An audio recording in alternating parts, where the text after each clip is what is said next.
Hello and welcome to Game Brain, a board game podcast about our gaming group. I'm Ben Mandelker, and joining me today, Trey Alsup. Hey, Trey, what's going on? Hi, Ben. So happy to be here. I know, glad to have you back. And Paul Satachit. Hi, Paul. Hey, Ben. Happy Father's Day. Happy Father's Day to you, Daddy. Oh, Of course, none of us have children. None of us have children. That's right. There we go. I'm sitting here in these chairs, Ben, and I have real urge to talk about different furniture to play board games, different lighting to play board games. I'm You've been watching the most recent episode of Table Scraps. I have, and I had thoughts. Not that we need to revisit them here, I would love to hear your thoughts. By the way, shilling, my YouTube show Table Scraps, the latest episode I recorded with Paul, and we talked about our dream game room, and we tried to be as granular as possible and as thorough as possible, but we can't hit everything. But we went from lighting and tables and room size and dream things and staffing and everything. Some strong opinions, some unexpected, kind of stuff came out of, What would you like to add to it? No, I think I recommend this episode to people, especially, and I think you should come to this with the question in mind of when you think about your dream game room, if you've engaged in that thought experiment ever, that's what you should do before you come in. And then you can kind of compare to where Paul and Ben end up. And that was certainly my headspace a lot of times, how frequently I aligned, but then other places, not what were some of the things that you would have liked that you didn't feel like were addressed? No, it's not like something was missing. It was just more of an aesthetic question. Okay. I realized I still am the same Dungeons and Dragons nerd that learned how to play in 1978 because I think my ideal gaming room probably does look more like we're in a tavern. Okay. A feeling feeling of a Tiefenthal kind of tavern?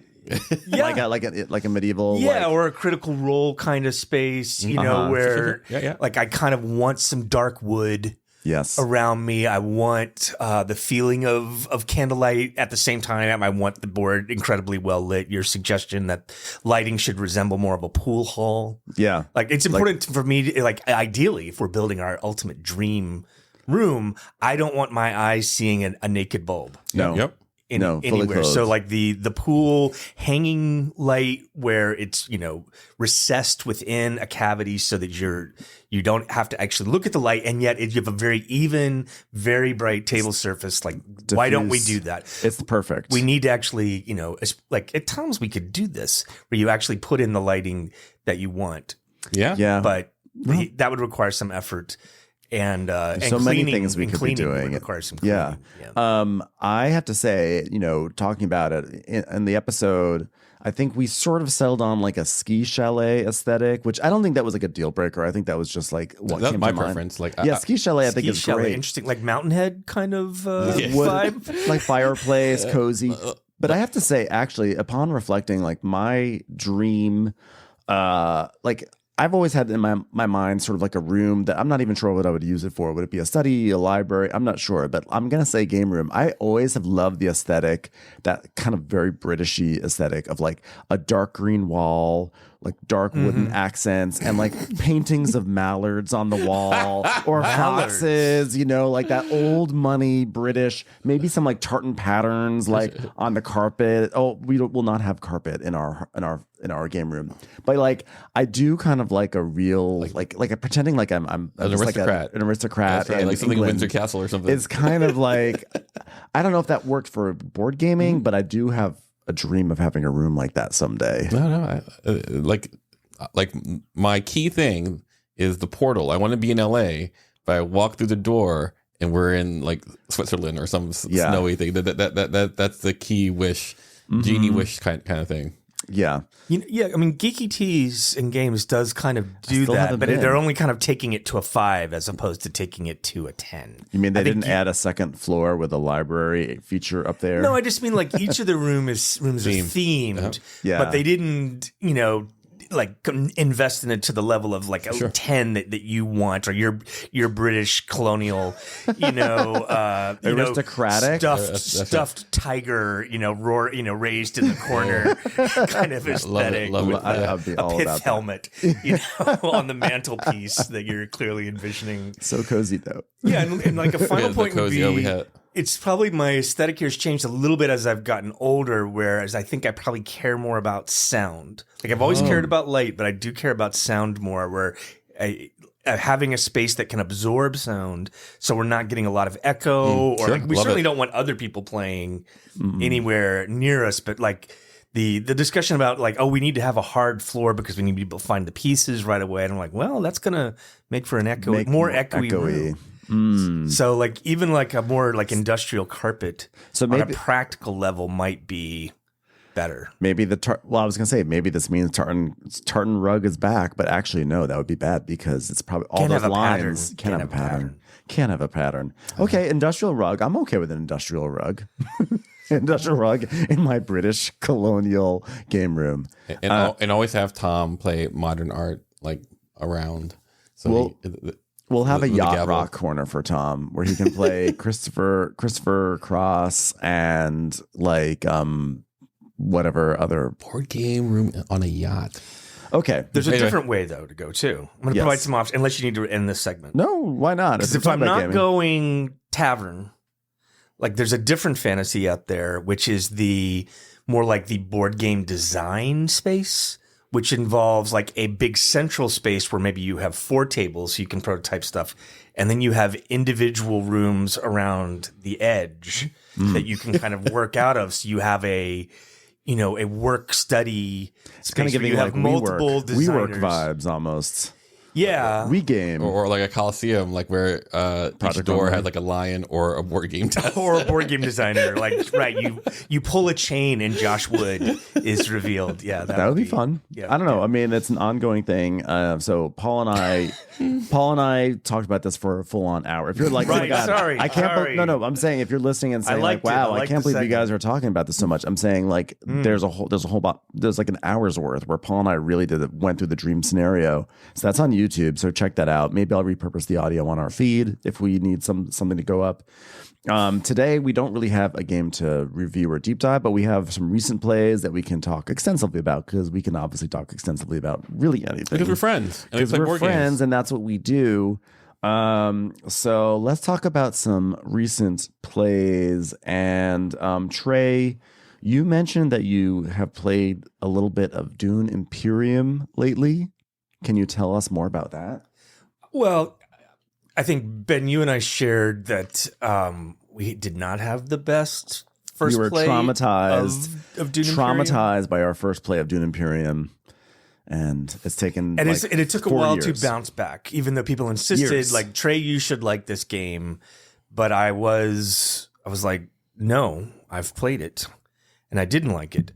But in fact, it is a pretty good game, and having something on iOS so I can play it again and again does make me appreciate it. Yeah. And so now, like, it's out on iOS. You can play the Rise of X expansion. I think there's one more expansion that's out now. Maybe, but that unfortunately means that I can, I've played it a couple of times, and then I played it again, and now there's challenges. So I think I'm probably at like around 300 plays. Like that's crazy. You're out-eldering Elder.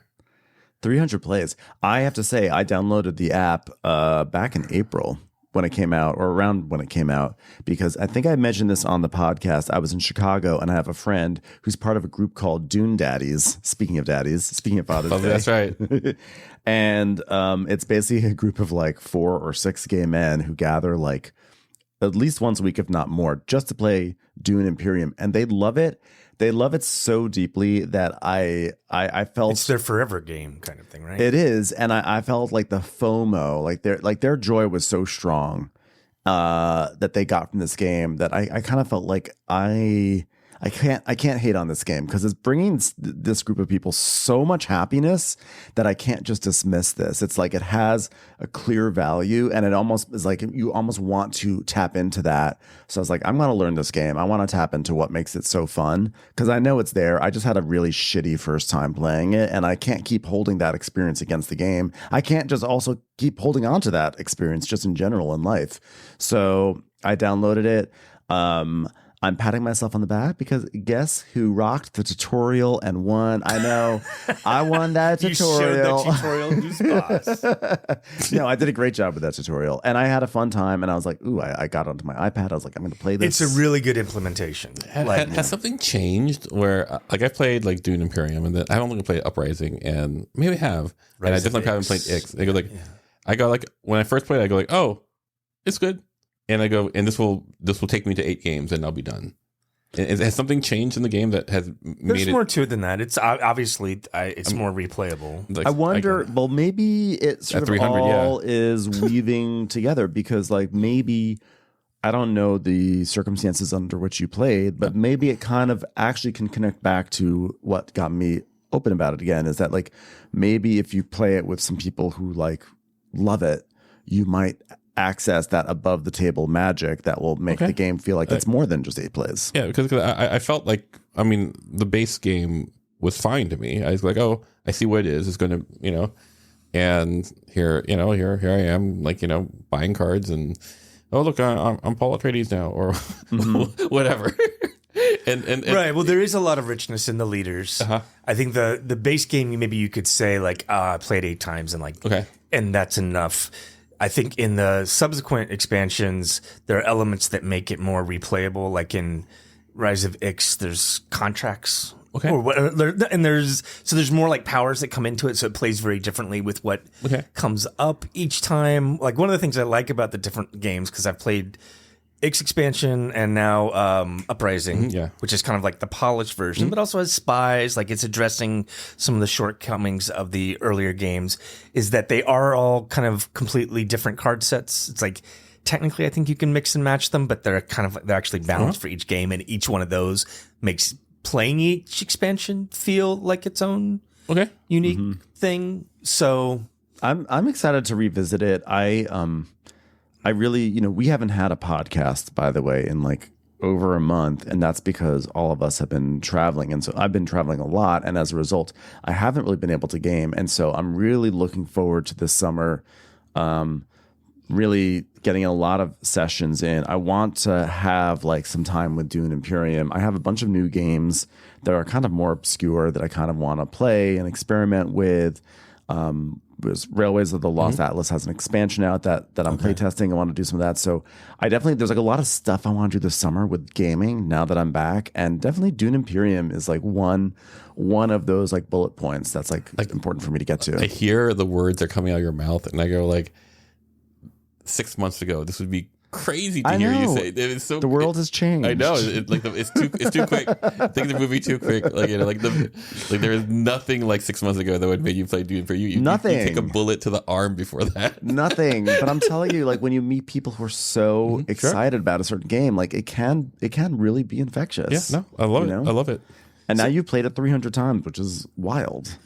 Yeah, well, it's very, it's a great time waster, and certainly don't take it into the bathroom with you. That's terrible advice. How long does each game play for you? On iOS, 30. Oh, okay. But it plays fast with the interface, especially if you're the only one making decision. Yeah. And there even is a speed for the other players. Like I have it on the fastest speed for the other players just to speed up. So like not doing animations. But I think there's also the question of like when you're just playing something on the app against the AI, like how good can the AI be? It was nice to actually like go and play Uprising with Mike and Tom, and Mike's played the game a lot. Yeah. And see some of the skill that I've learned from the repeated plays actually paid off, and like I was able to win that game. Sure, and handily. I don't know about handily, but like sometimes you're just playing on the app and you feel like, oh, I'm really showing this app what's what, and then you face actual people and you realize, oh, I don't actually understand a lot of the real strategic depth of the game because I've been playing against morons, electronic morons, AI. I mean, one issue for me, one of the reasons why I haven't really played it on my phone yet is also because I just don't play a lot of games on my phone. Like it's have tough on a phone. There's a lot. That's a dense on a phone. It's like it dense. is more of a pad game. Like I've tried. Like I have a ton of games for my phone, and like the ones that the iOS games that I have historically played the most over the past 10 years have been like Star Realms was the one that I played the most. I played Star Realms so many times over and over and over again. Like, and that was fun because I knew that deck, and it just was the perfect length each game to like for whatever. It was always like a 20 minutes maybe, or I don't know. It was always perfect. I played Splendor a lot. I don't even love Splendor, but as an iOS game, it was like a good, is like an easy thing to do for 15 minutes, in a chunk. But like Concordia, my number one game of all time, I have the iOS game, and I for some reason when I sit down to play it, I'm like, I can't do this right. No, right. The playing that Concordia on the app does kind of like drain all the fun out of it. I don't know. Like I've played it and I'm like, I almost feel like there's less to this game than I thought when I play it on the app versus playing it against people. Yeah, Terra Mystica is a good app, but it still was like, it's like it's a very intense experience that like I love to sit down with people at a table and to have those experiences. But like for some reason, sitting down to like kill some time, it's like a little bit too intense for what I'm usually wanting. I have found that I've actually enjoyed Through the Ages as an app on like airplanes. Oh yeah. That's like a really good app, and that one like somehow has the flow for me that I like in those experiences. But you might really like Dune Imperium then, because it's in that category of like good iOS serious board game apps that you can play in like 30 to 45 minutes when you're playing by yourself, and it's very replayable. I used to play Agricola all the time on my phone, nonstop. Surprisingly, I know because I'm not one who talks about Agricola a lot, but I used to play it all the time. It had a really fun little app that I still have. It's like discontinued, but I still have it on my phone. Yeah, and I thought that was also a really good iOS implementation. I think that one of the things that keeps me coming back, because I'm not really looking for a time waster, is like I think when I've played Through the Ages and now Dune Imperium, and then I played a decent bit of Gaia Project just on Steam. Like I don't think it has an iOS. Terraforming Mars also. And Terraforming Mars. Yes, those all are games in which like I wanted to get good at them. Yeah. So like the reps of playing against an AI over and over and over again created a familiarity with the game that is just going to make you better. And that's, regardless. And I don't actually approach iOS games like that, but I see the value, and I've heard people talk about Terra Mystica in that way. And I always thought, oh, this will be how I will really like break into Terra Mystica, is that I'm just going to like use this app and I'm going to use it to get reps in. But I still find that, I don't know, like I mentally impenetrable. It's like it just doesn't like turn me on in the same way. Like I think like of the iOS board games or board game adjacent things that I just come back to over and over again. It's what I mentioned before, Star Realms, etc. And Slay the Spire. Like I can play Slay the Spire. I've not played it like hundreds of times. I just play it and play it and play it and play it. And the cards, like the character, like, and I don't know why it's like it's just more accessible for me, like for mental endurance, as opposed to like Terra Mystica or even Terraforming Mars. I love Terraforming Mars, and I played it on iOS a few times, but like I just don't sit down and play it. Like for me, I think it's a matter of when I'm on the phone, I have a different attention space than I have, and so like ultimately, I'm playing a game, whatever game that is, and I go like, oh, I'm not giving this the attention, it renders as like the game isn't designed well, but like if I really think about it, I go like, oh, I'm just not in it. I was poking around the Nintendo virtual store, and I saw Concordia is actually something you can play on the Nintendo Switch, and I was like, should I get this? Because part of me wonders, like sitting on my phone, the idea of like doing Concordia is not appealing, but like maybe sitting, and just looking at my TV, because my Switch is mainly docked to my TV, and like, is it more immersive? Will it get me in the mental space more to play something like Concordia if it's on a TV, because it's kind of bigger and more like I don't know, like I have a pattern of sitting and holding my controller and playing games that are going to engage my brain, in a way that's different than with my phone. I play none of the games we're talking about. I play on my phone. Zero. Yeah, it's an iPad. It has to be the larger interface. In fact, I'd love it if I had a bigger one. If it was a dedicated board game iPad. The only game that I've played that I could get into was Through the Ages on my iPad. But you needed that larger display. And it felt different. But that's interesting. Yeah, I actually, believe it or not, I used to play Eclipse on my iPad. Which is funny because you hate Eclipse. I don't hate it, but it's just it doesn't thrill me. But I would play it on that. But it's on iOS. That's bad.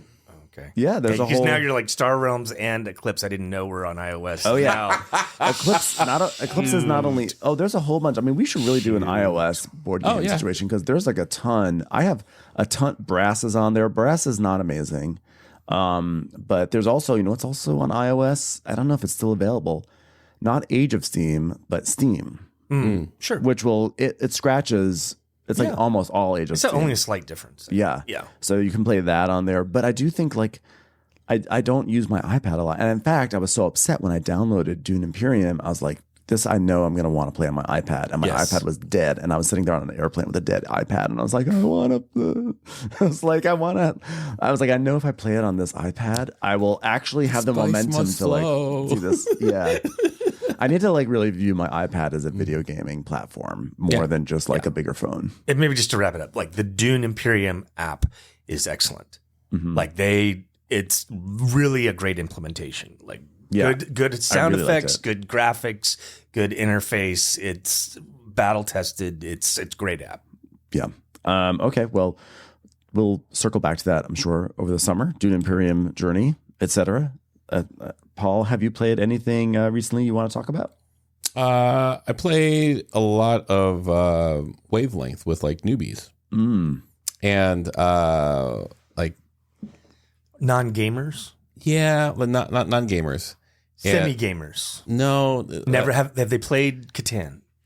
Yes, but were they human? They were human. Two events. When I was in Texas, I played with some friends. They're not big gamers, and suffice it to say, you've told me about this. Yes. This what I would say is I enjoy when I push people into the yellow. But when they go into the red, I go ugh. And it really is hard for me. It's I start them in the green, and then they just self-perpetuate into the red. And I was like, so basically, Wavelength, we've talked about this. I think you should take a little more responsibility. Wait, by red meaning emotional, anger. They're when you take them to the yellow, you know where they're going to end up. You should. Oh, sure. How often do you take them to the yellow as opposed to the red? I don't think I ever push people to the red, intentionally. What I definitely do is push people into the yellow, and whether their momentum carries them into orange and red. Do we need to revisit Twilight Imperium? I was about to say we'll check in on one of our friends. If there's anything, that's right. Anyone in the Discord could. Yeah, please. No, I was thinking about the tears that were shed the last time we played. Yeah, no. It's that one event was interesting. That was a person specific thing, but it was. But so with Wavelength though, so you push someone into the red. Well, what I did was I gave them a false sense of confidence in the game. I go here's how I was teaching them blah blah blah, good, evil, Margaret Thatcher, and and that was a very specific clue designed for this one person. And everyone at the table will go and he goes it's right there. And reveal 4, right? Center 4, not just 4, center 4. Could not be more accurate. And I believe that he was I got this. How good? And so this game is easy. So the next when it came to his turn, in the actual play, it was unknown and famous, and he was just so happy that he goes, "Oh, I know what this is. Lillian Lantry." And for those of you who don't know who Lillian Lantry is, neither did I. Wow, Lillian or Lantry. Any of the other players. Or any of the players at the table. It was one of those things where, to Tom's credit, Like I go like, I was relaying the story. I go like, Tom knew it. You will know who this is first of all. I mean, the only one I know is the Lillian Landry who was born on the island of Jersey. Oh yeah, like the actress slash just a limerick or something. No, I mean, well, there is a famous thing called Jersey Lily, and it's about Lillian Landry. Okay. I mean, we all know she's born Lady to Bath in It's amazing how you can just conjure this stuff from the ether. Your memory is incredible. She died on 12 February 1929, aged 1975. That's right. So impressive That's that right. you know this, Ben. Yeah, it's great. I have a laptop on my lap. And so what happened is like none of his family knew who this person was, and they go, well, like Lillian Landry could have been like someone in his like second grade like softball team or what, I don't know. So they put like unknown, and she is to him she was like super known, like right up there with like Gandhi.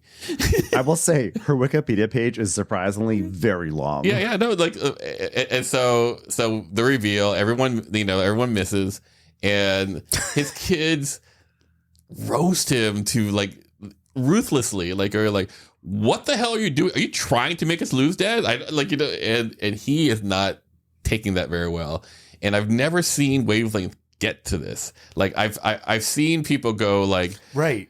We always have Dimitri though, so we can't take it that seriously. Sure. But we know it's going to be a train wreck. That's part of the delight. Fun. Yeah, that's the fun. But Tom has gone through phases where he gets cocky about it, and he says like what, he really does. like something collectible plates, like what's yes, the Franklin Mint. That was Mint. me. That was my. I loved that clue. That was awesome. He was like something it was value or valuable, not valuable. He goes like Franklin Mint's collectible plates, and like I believe it was you and Mike, and Mike is British. He's going like, I don't know what that is. It goes, well, they're collectible, and there's a huge conversation. And I'm just looking at Tom and goes, you did this.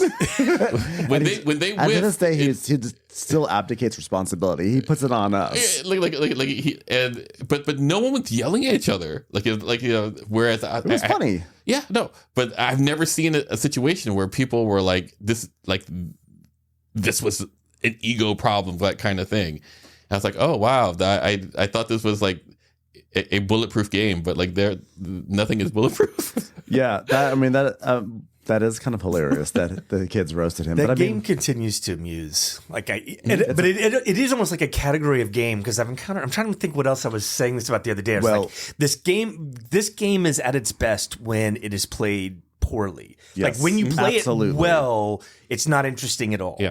But the way it blows up is where the fun is. It's also most fun.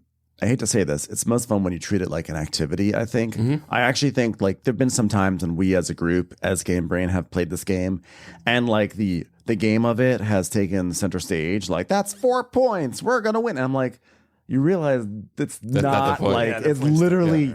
That's just a something that they add in there to make it into a game. Like the point of it is perception. And I love this category of games that I personally didn't really know. I don't remember anything before Wavelength, and I'm sure there were games, but I don't remember games before Wavelength that really did this like perception thing as well. And then, since then, 2 games that have really captured my imagination from this year alone, or actually, no, not from this year, but that I played this year, have been 3 of a Kind, which is kind of like a light version. It's a different kind of version of Wavelength, but it's kind of silly and really fun. And then Ito, which our friend Brendan introduced. We'll talk about today. I would love to talk. We can talk about Ito right now. Let me give you one more story. As far as the second Wavelength story took place yesterday. Alfred came to town, and I got to play Wavelength with him. So yay! But here's something that we do in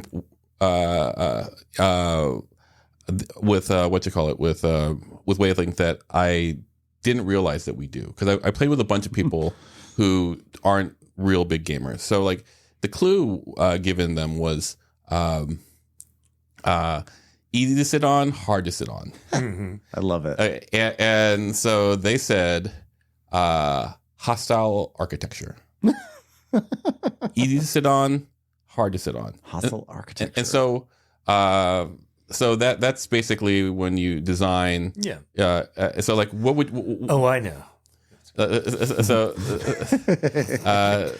Sorry, channeling my inner Tom. You know who loved hostile architecture? Actually, like Lily Lantry. Lily Lantry. Yeah, she invented it. Actually, she's an innovator in Jersey. Yeah. It was a problem in the theater because people really loved her shows, that so much so that they wanted to sleep there. That's right. And actually, they had to design the seats so that it just dumped you on the floor after 2.5 hours. So given the way we play, like if I said hostile architecture, how hard to sit on versus easy to sit on would you put it? Well, my first thought is, I haven't actually heard the phrase hostile architecture, but my first thought is you don't really sit on architecture. You sit on I would say, I'm saying this is my thought process would say, you don't really sit on architecture, but I think what the clue giver is trying to tell me is that this is something that is not something you want to sit on. And so I would say put that really towards I think I would put it like between 9 o'clock and 3 o'clock. If is 9 o'clock hard to sit on? Hard to sit on, yeah. I would probably put it at like around 10. Okay. 10 o'clock, because I think after that you start getting into crazy things like fire. Okay. And sure. Trey, I think I would go the other way. I think I would actually rate it as very easy to sit on, but not the most easy. But I think it's easy to sit on, but not comfortable. Like easy to sit on, hard to sit on. Because I was conflating. You know what? Because I'm conflating comfort with. I mean, it's almost the entire point of hostile architecture is that it's easy to sit on, but hard to lie on or skateboard on. Is hostile architecture the stuff is like a park bench that has arms in it, so that way people can't sleep on it? Okay, that's my understanding. It's interesting because I would not think of that as architecture. I would think of that as hostile design. But I mean, that's semantics. Anyway, so so the answer was indeed 10 o'clock. That's where the 4 was, and I was like, oh. Because there's so many things that are 10 o'clock is hard to sit on, or okay, well they're wrong. And so, so hostile wavelength, hostile wavelength. That's right. So it took me a long time I realized something. I go the way we play. I go well, what's really hard to sit on? Well, a cloud, lava. They're so spear. My imagination is so much stronger. As far as what it can be, but then I go maybe the scale of of what they're saying is in the clue, because you say hostile architecture and you go and they're actually limiting to these are things that you sit on, and the things that one sits on, what is hard to sit on, right? And so I almost don't want that meta rule to emerge. Right? I understand, but if the game is trying to get on someone's wavelength, then sometimes people give these context clues that I ignore.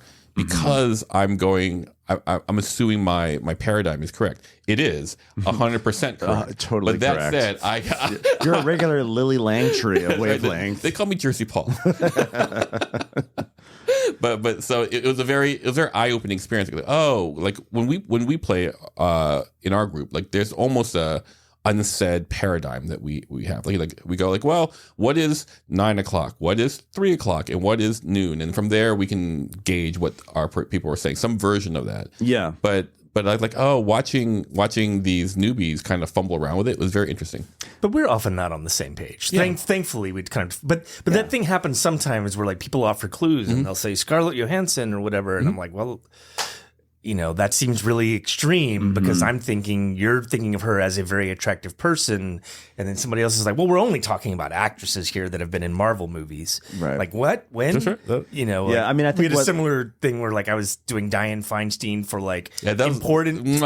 Chef's kiss. I know. No notes on that. But yeah, everybody just took it okay, so this is on the politician scale rather than on the person scale. Exactly. So that was a miscommunication. And anyway, Wavelength's still a very good game. It's still holds fascinating. Yeah. And so I guess let's segue into Ito. So we talked about Ito pretty extensively recently, either in the last episode or the one before that, which is in the Wavelength. It's basically a variation of Wavelength where Wavelength in the mind. Yeah, it's Wavelength in the mind, trying to put numbers together in order, and the only clue we have to the numbers is a concept we have in a spectrum. And so, Trey, by the way, you played this finally for the first time recently. What did you think about it? I thought it was pretty good. I think I liked that Wavelength was lighter. Mm-hmm. Yeah. thought it was solid then. I mean, it's a similar thing where you're kind of playing it, and part of the fun a lot of times is at the end of the round you want to strangle one of your fellow players. Like, and what's great about it, and especially from Wavelength, but I'm feeling like with Ito, I'm getting much more fiery discussion afterwards, and I think it's because there's more stuff that you're comparing and figuring out. Is that like I'm loving the conversation that's coming out of it. So when we played, the two of us played with Corluca. Matt Corluca, and the spectrum that we had was the thing you most want to have wrapped around you, right, versus least wrapped around you, right?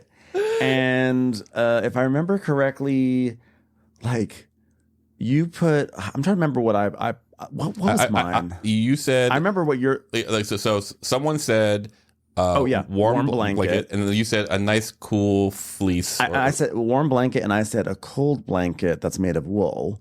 And then you said you had $1,000 bills. $1,000 bills. You also had boobies. And then there was severed. And then I remember what was on the lower end. Yeah, but that wasn't the problem. So the problem was that, what was it? So like the warm blanket, we thought that the warm blanket was going to be very high. Warm blanket was 80. It was 80. In our mind, it was on a scale of 0 to 100, with 100 being the thing you most want to be wrapped up in. We thought warm blanket, when warm blanket was put down by Matt Corluca, I was like, this is going to be in the 80s, somewhere 80s or above. And I put my cold woolen blanket slightly below. I was like, it's still a blanket. It's not as nice as a warm blanket, but it's still a blanket that's nice. So pretty close. Yeah. And then when Paul said boobies and $1,000 bills, we're like, okay, $1,000. We get the sense he wants something extravagant and crazy and that like desirable and that like whatever. And then we were shocked. No, it was like Paul was yelled at for not appreciating the coziness of what a warm blanket is. Yes. Like that it's an 80. Of all the things to be wrapped up, just a warm blanket as an 80. That seems so high to me. And then I got like this lecture about how people want cozy, Paul. Yeah, because I think you put boobies at like 60 something or something, right? Yeah, and it was just a throwaway. The point was that the emergent discussion was about like how much do you appreciate cozy in general and a cozy blanket. And this went on for about 45 minutes. Like the value of cozy. And I was like, oh, I feel very alone here. No one, everyone was going like, no, cozy is such a high premium. Like you're paying like top dollar for cozy in a way that I go like, I don't appreciate cozy that much. Yeah. And it was just weird. But we do know what he does appreciate. Boobies. Actually, though, he thinks that boobies are yes, but but like he thinks you think boobies are better than a cozy blanket, but you think cozy blankets are not that high, so boobies are high. Yeah. Boobies are high. But again, I feel like Paul's undermining the game here. Well, because like being wrapped around boobies, like that also just feels like outside the, like you could just be like, I want to be wrapped. Again, you could give the Scarlett Johansson answer. Like, is it that kind of the same thing? Right. Well, I think what's so fascinating is that every time I played Ito with Paul, that Paul has become the Dimitri of the group. Okay. And that's what's so cool, because then with Wavelength, Dimitri gives these crazy answers or clues, and everyone scratches their head. But then with Ito, Paul is now suddenly this, like, the person who doesn't like coziness or values like weddings is low. For those who've missed the last whatever, like weddings, as far as like moments in your life that are important moment in your life, where do you put one, the prom, and two, weddings?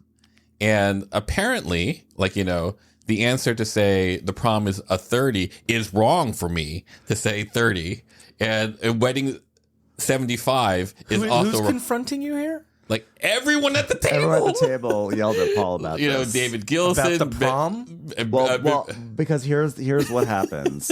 Like if you ask what someone I on the think street, the prom's going to be versus like what the prom actually was. If you ask someone on the street how important is the prom in your life, most people are going to say on a scale of 0 to 100, they're going to put it usually in their 20s or something like that. But in a game that says important days of your life, you bring in other considerations where you're not really thinking about yourself. You're comparing all days. You're kind of thinking. You're sort of like, in my mind, you're accessing the way our culture views certain days, and the prom is a day that gets a lot of cultural attention. Sure. So therefore, it elevated into the 60s. Milestone. So 60s, everyone. Proms, 60s. yeah, I think it's like that's a milestone. That's a milestone. Cannot be. Okay, well, Anyway. we're not going to relitigate the prom. That's right. But the point is that Ito continues to be deeply entertaining. Yes. Sadly, the kind of player I am is the problem I have is that there's no such thing as a $1,000 bill, Paul. There is. It's not circulation, but there was. In Lillian Langtry's time, there was. No, up to the 50th, I believe. But Trey is not happy with your response. No, it was on what do you call it? It's no longer legal tender. No, it's still legal. No, it's not. You're not allowed to have it. As far as obsolete. like the moment it gets into IRS, they'll burn it. But it actually it stopped in I think 1934. Yeah. Okay. Like you Paul wants. Tom, you were doing really good. Well, I inherently knew all this information. Paul, well, I think that Paul's dream is like, I want to be covered in an obsolete currency. I want to be envied. I want to be envied by people wrap who myself in Confederate dollars. Here. I was watching it on what's that pawn show? Someone came in with $1,000. Like how much on what's that pawn show that actually pawn kings or $1,000 bills are still legal tender. Mm-hmm. But here's something. Since 1969, the Treasury policy is to withdraw any $1,000 bills it receives, but they're still legal tender. So, enjoy that. I'm sorry, Trey, I didn't quite hear that. They count. They're collector's items. They are real. Okay, I want to talk.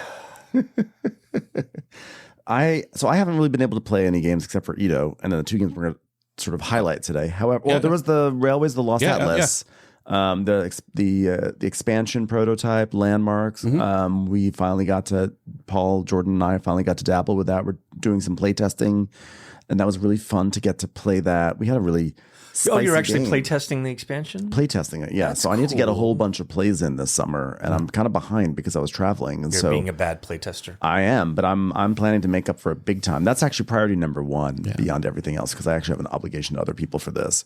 But we had our first play test of it. It was fun. We enjoyed some of the new things. I guess ultimately I'm curious to see if there are, and this is what play testing is for, to see if there's anything broken, right? Where this is too good. Yeah. But so I we had a spicy little game because I had a situation where it was like our last stock round, and I wanted to Jordan and I were working together. We were going to take down Paul, and we're going to take down Paul. And I was like, okay, Jordan, I'll invest in you and not Paul, and then you'll invest in me. And it wasn't an explicit thing. It wasn't like an explicit agreement. It was understood. We were working together all game. And so then I was like, okay, this is what we're going to do. And then Jordan stopped. He didn't want to invest in my companies anymore. He started investing in Paul's companies. And I thought, oh, is my alliance with Jordan, is this broken now? And so then I was like, when it came back to me, I was like, I'm going to hold. I'm not going to do a stock action move right now. So I went back to Jordan, and then he then mentioned how he wants to have his company sold out because that will advance his company, but he wants to make sure that my company was not sold out. So it hurt so then I was like, oh, well, now I got to figure out what's going on here. So when it came back to me again, I once again passed because I was like, I got to figure out my new gameplay. Yep. And I also was like, I don't want to hold up everything while I figure something out. So I was like, I'm just going to pass because I know everyone's going to want to buy stock. But then when I passed the second time, Jordan was like, you know what? I think I don't have to. I think I can pass too because I've got the best portfolio. Yeah. It's better than Ben's. And Paul's in trouble over at his game state, so I'm going to pass. And then, so Jordan passed, and then Paul passed. Paul was like, sure, I'm going to pass too, because Paul saw something that we didn't, which is that if we all pass and end the stock round short quickly, because by the way, TLD, just want to give a little insight to people who have no idea what I'm talking about here. I may be one of them. That when you play 18xx games, there's these stock rounds. And you can always, when it comes to your turn, you can always pass. But then on a subsequent turn, you can come back in. But if everyone passes in a row, the stock round ends. So since I passed, then Jordan passed, then Paul passed, the stock round ended. And I was anticipating that it was going to come back to me and I'd get to do some more things. So it ended and I was like, ugh. And I was like, they called my bluff, essentially. I wasn't trying to bluff, but they called my bluff. And I was hurt. and then I triggered you. So then Paul looks at me and he goes, "You deserve to be punished for that." And I was not in any mood to hear that. And I saw he pushed you into the yellow. I saw orange. I was yellow orange. I was mad because I felt like I wasn't trying to, in my mind, I was like, I wasn't trying to pull a fast one. I was just trying to get a lay of the land. Sure. And then Jordan was like, "You were trying to go last. You were trying to get advantage. You were trying to go last." So then I was like, I can see that. So then I was like, I mean, I guess it wasn't so much I was trying to go last, but I was trying to see what everyone was doing, which I guess is an advantage. Yeah, 100%. So it's not like what you said was out. But like in that moment, I felt my character was assassinated, and I was. But you righted yourself. What? You righted yourself. I did. I allowed myself to be annoyed for like a solid operating round, and then I think I came back, and then the game almost evolved into Twilight. It almost turned into a thing because in the end, despite Jordan having this great portfolio, I decided, well, because my stock round had been cut short, I now had to do something drastic in the operating round to catch up. Because if I did nothing, I would have no shot. Because because my stock opportunities were cut short. So I was like, I've got to do something drastic. So here's what I'm going to do. You bought a super train. I bought a super. I did something I did some crazy move that rusted everyone else's trains, and it like affected stock value in a subtle, small way. Not so subtle. Well, no, it seemed like a little thing, but it was enough that when the game ended, Jordan lost to Paul by like $6 or something. No, it was like 150, but that is $6. And so Jordan, who seemed like he had a shoe-in victory, exactly, because of my chaos move, and Jordan kept on saying, "You don't have."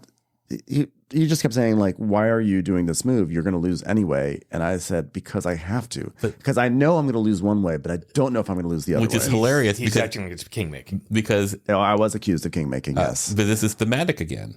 Where like once again, like like the last time this happened, it was like, oh, you're not going to win if you do this, and so I can do what I want, and you should just like eat it, and like which I've come to appreciate with 18xx, and is that like if you flip the table because you're losing, you actually have initiative advantage because you're going to flip the table where everyone else and that might be worth something.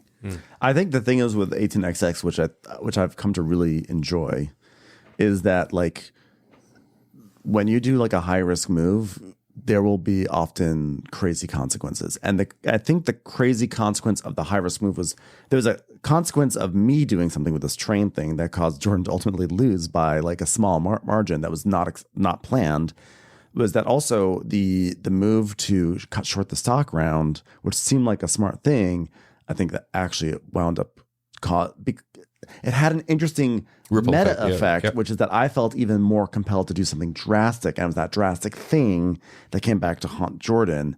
You can't predict any of this stuff. It's not like Jordan should have known better, but it's just one of those fascinating things about how 18xx games are. Did Jordan feel like there's no way you could predict this stuff? Or? Jordan felt like if I make speak correct, he can correct us on the next time he's on.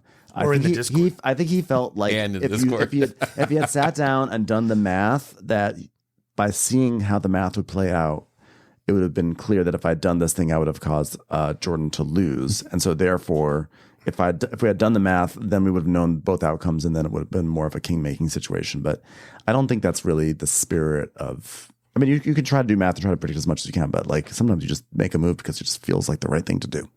But it was a fascinating and spirited end to that. And it was safe to say that your score was how far off from the winners?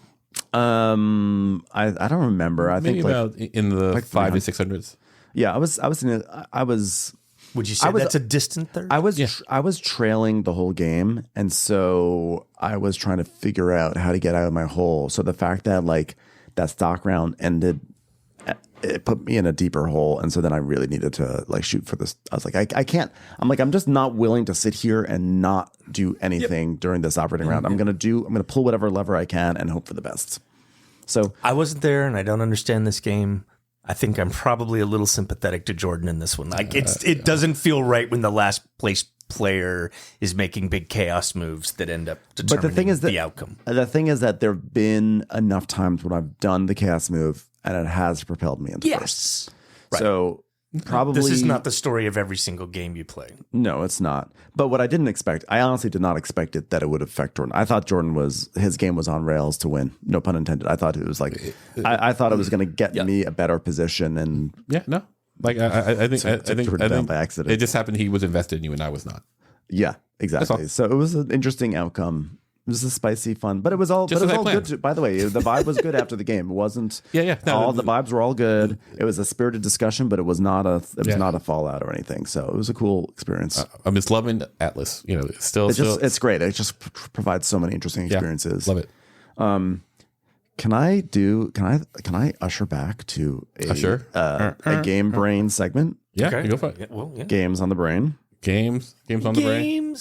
Games on the brain. These are games we like to play. These are games we still have it. Yeah, I'm going to insert it in post. Don't worry. Games of the brain. These are games we like to play.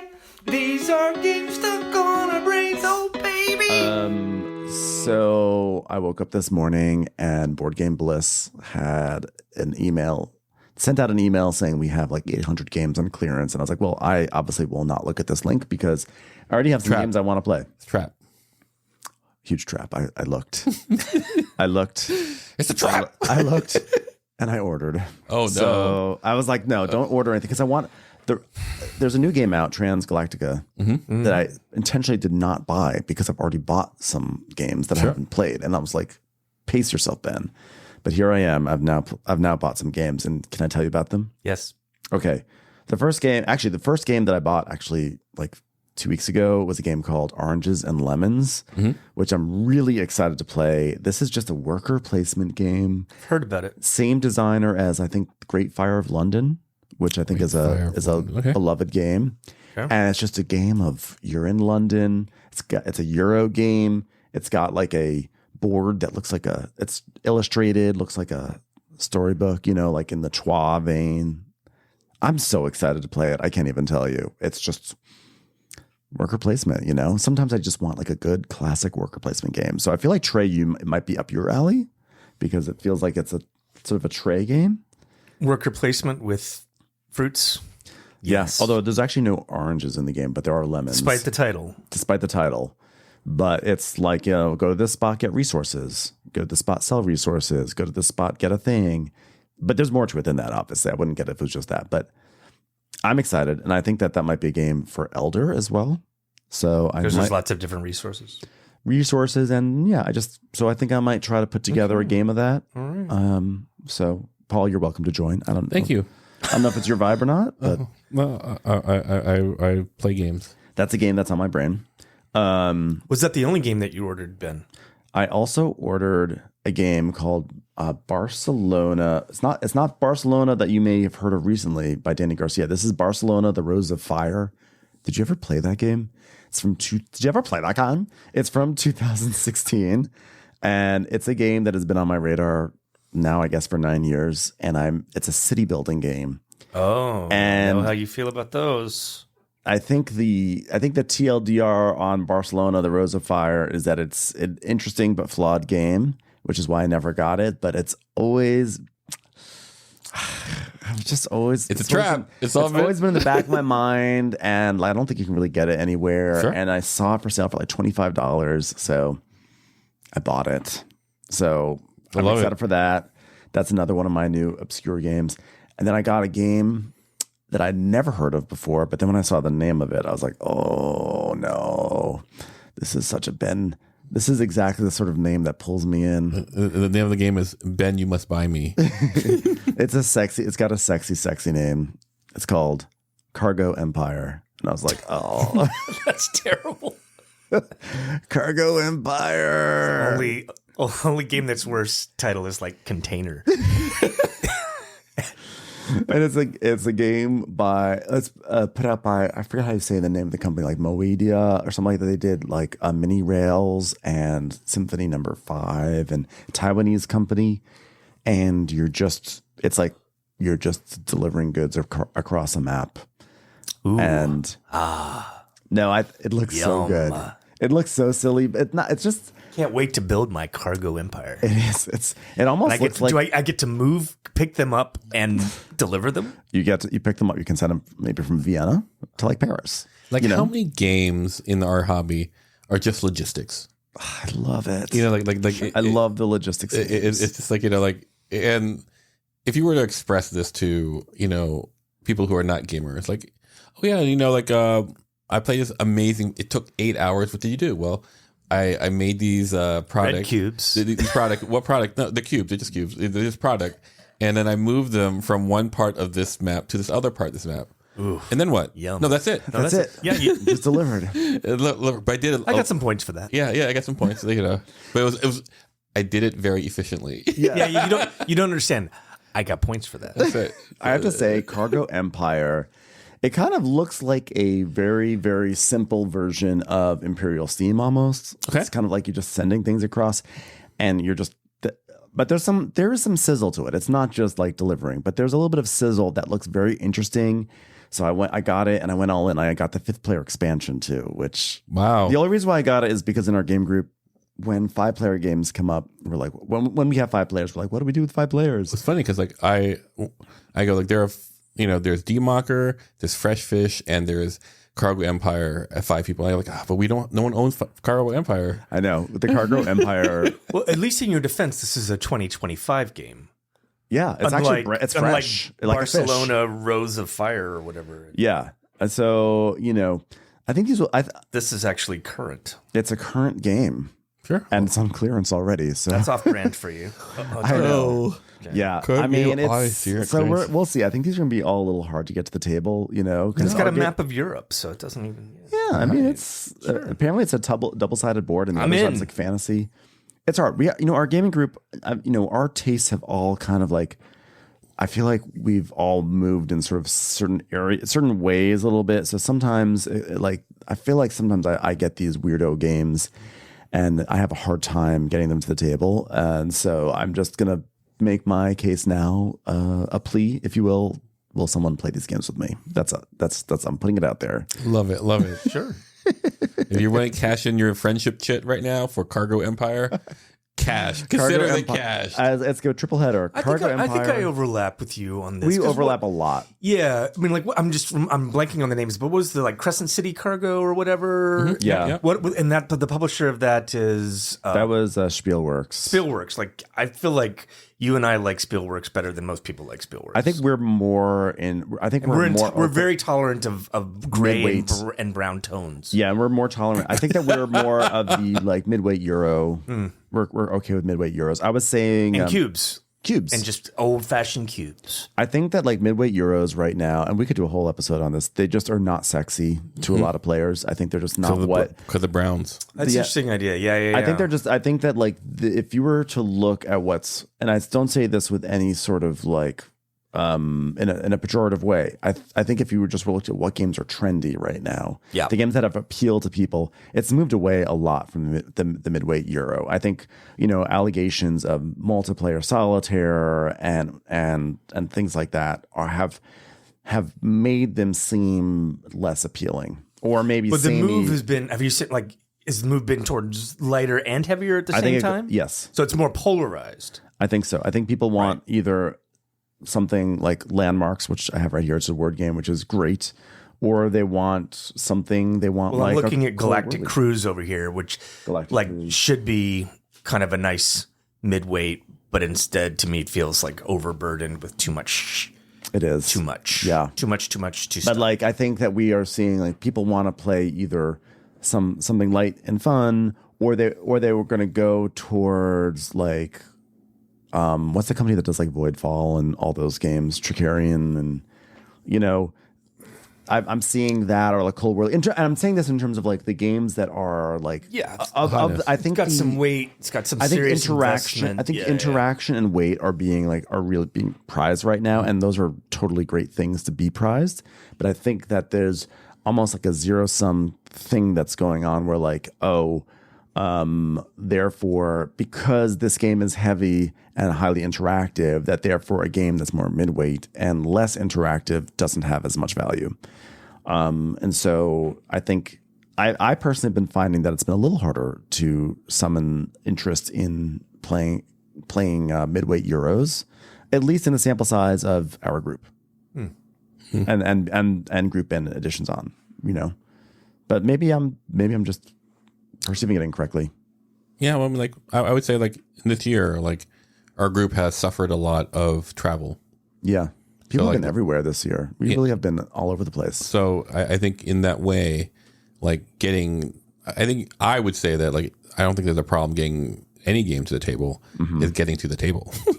Yeah, there's been that too. And then therefore, if we're not going to the table very much, then like whatever game gets on there. I mean, it's not totally true. We definitely have played our midweight Euros at the table. I guess it's more like, I don't know. I mean, I do feel like there's like a lot of midweight Euros that are kind of like on deck, or just get like a perfunctory play, and then they just, I don't know. Yeah, I do feel like what happens is like we play it, and unless there's something novel about it, not whether in a specific mechanic or how it all integrates together, we go like, I see what this is. Yeah, that's what the vibe is. I think, and that's probably an arrogance on our part. I think. You know what it is? It's not so much that they don't come to the table, because they do come to the table. The difference is that it feels like, unless we were reviewing it for Game Brain, it feels like they get sort of like a sampling, a one shot, and we move on to something else, which happens with a lot of games. But I do feel like it's that attitude. There's definitely a vibe of like, okay, I see what this is. Interesting, cool. Moving on. Like I remember when Toletum hit last year. Was Toletum last year? 2 years, 2 or 3 years. 2023. Like that was the last game that I think that people were like going, oh well, this is so fresh and new, and in terms of a Euro game, Euro. And there was excitement about it, where I was going like, is it really that good? It's fine. that was my perspective, but like, and there was like, oh, you're drafting this dice and blah blah blah blah. I mean, if I'm understanding you correct, I think you're right in the sense of like, I think that people are willing to kind of invest in something like Nucleum, or Galactic Cruise, and I rate Nucleum higher. Yeah, but in a way that like to let them be like, like, this is great, this is fine. But it's only this limited thing, so I don't need to actually, like, I'm going to play it a few times. It's going to be great. And then we're going to move on.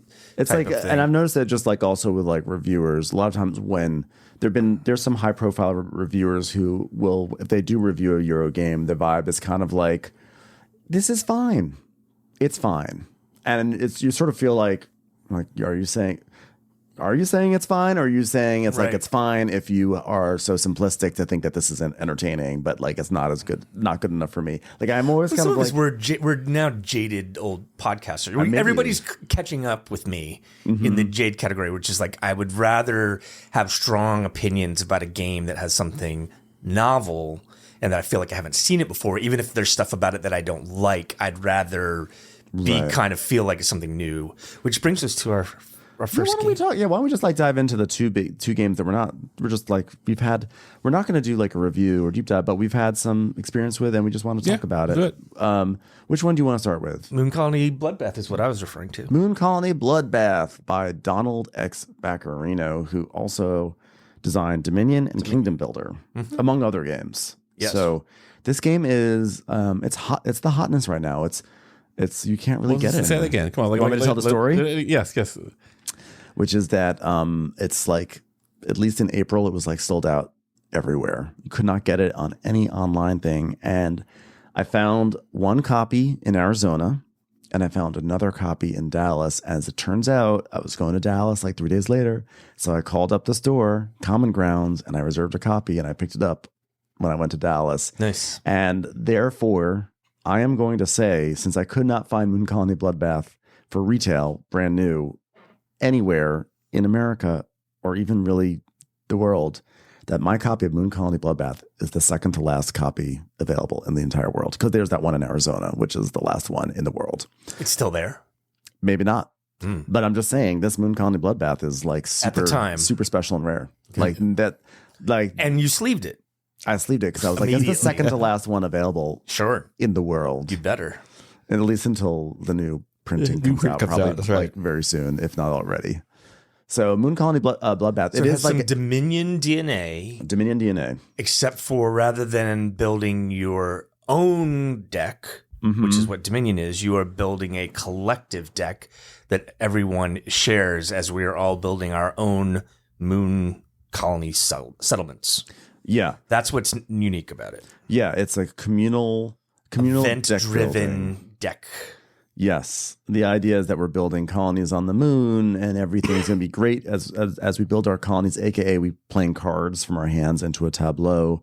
And then those cards will kind of amplify and make better certain communal actions we can do. Like one card that comes up in our communal deck is work, which means that we can all work on our colony. And that might mean that we farm and we get food to feed our people, or maybe mines, we have money to then build buildings, etc.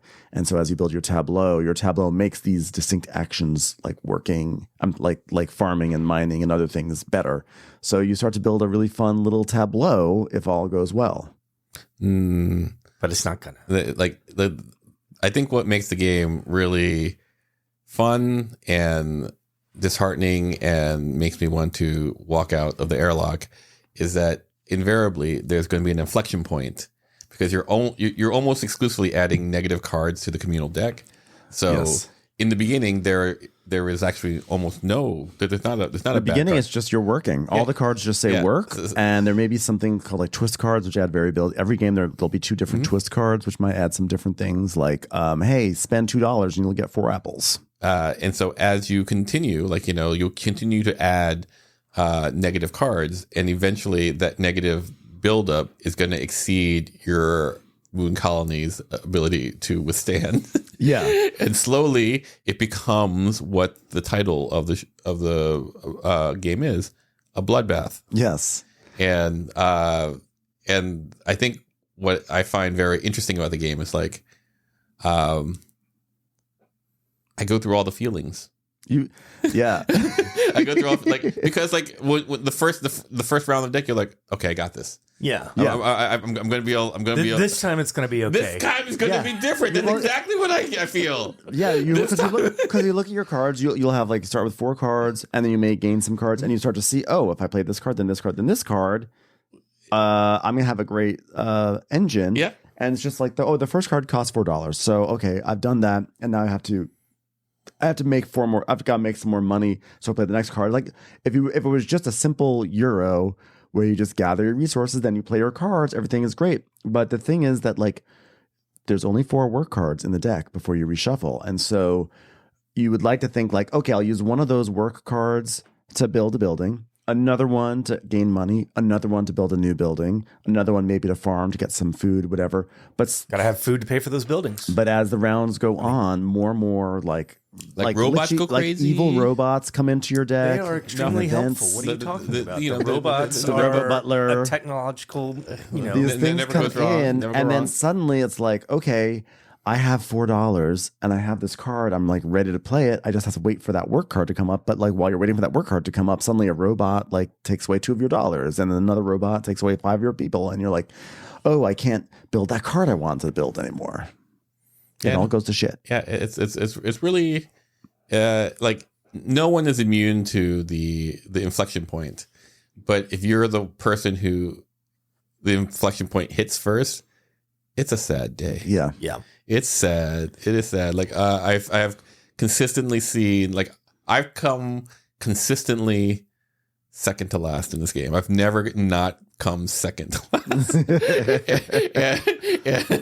and I'm going to tell you, I'm in my feelings, but watching the person who is last in their feelings, it's rough. It's rough. Trey, how did you? We played right before this, Yeah. And so, how were you feeling from today's play? Like, how was your emotional state?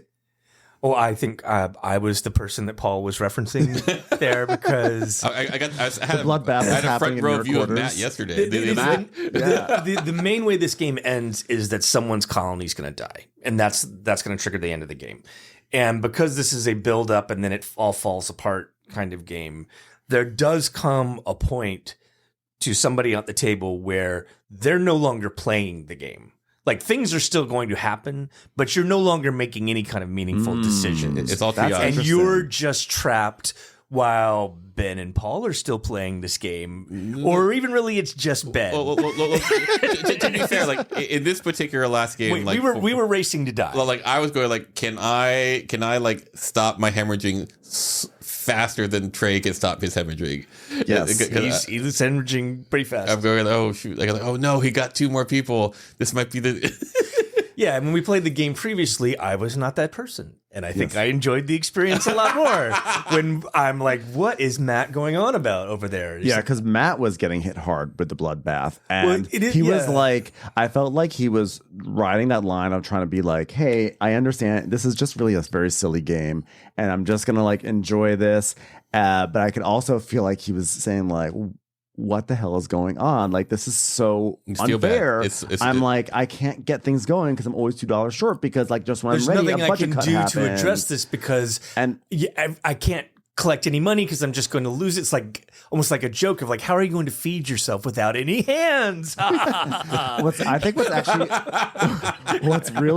kind of like brilliant about this game's design, which is actually really says a lot about the importance of theming, is that anytime someone has a feel bad moment or anytime someone's like, oh, well, my engine's just not coming together, you sort of get the sense the designer is like, that's the game.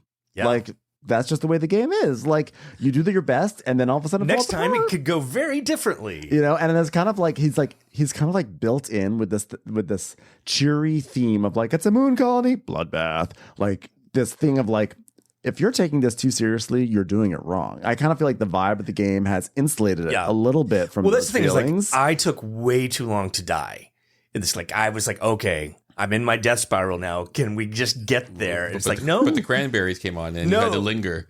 And I was definitely lingering, and like Ben's making like really meaningful, difficult decisions about ways to use all these different engine, and I'm just like, oh, screw you, just let me die. Meanwhile, you've got Just like a let me robo die. butler that's murdering people left and right think over there. This last game was the first game I saw where everyone hit the inflection point. Like, you know, what is really terrible is when He still had giant stacks of population. but he was going down. Like on my last It was a turn, little bit of an I finally illusion. had to destroy a building on my last turn. Yeah, But what I've seen my other games, what I see is like people go like, I'm spiraling down, and people are getting stronger because they have all the food. That's even worse. And I'm like going, I hate this game. I hate you. Yes. deep breaths. Deep breaths. The tone of this game is kind of BioShock or Mickey 17, or I'm even remembering the RPG Paranoia back in the day where it's like, if you're taking this seriously, you're playing it wrong. Which I think is, again, I think that's actually, it really speaks to the value of theming, because the everything is like very cheery. I haven't played BioShock. The flavor text is important. And like it's all everything has like a wry, dark sense of humor, and it's kind of like, okay, everything's fine. Like the flavor text is very much like, okay, I'm drinking hot cocoa now because the only way I can deal with the fact that everyone's dying around me, and like it does like. It really, I think it helps, because anytime you start to be like, well, this isn't fair. What you guys don't know is the first time I played this, I was the one who was I was the dog. Allegedly. Why are you hitting yourself? I was the one who is hit the inflection point, and I was just slowly dying. And you do feel like, oh my God, I can't do anything. You have that. Well, you can't. It's not just a feeling. You mechanically you're constrained. And this is what I found very interesting about the game. Is like, as a Euro gamer or as a serious gamer who's played a bunch of games, like, oh, I can pull myself out of this moment. Mm-hmm. Like that's what comes. Like that thought process hits your mind. You go, oh, like, you know, okay, this is just one hit. I can. But no, get back up, man. When you hit the inflection point, it's hard. It's not. I mean, I don't know. I sometimes feel like there might be a way to come back in. Well, the thing is, it gives you that hope of like, and I had that hope of like, well, if I can get this card down.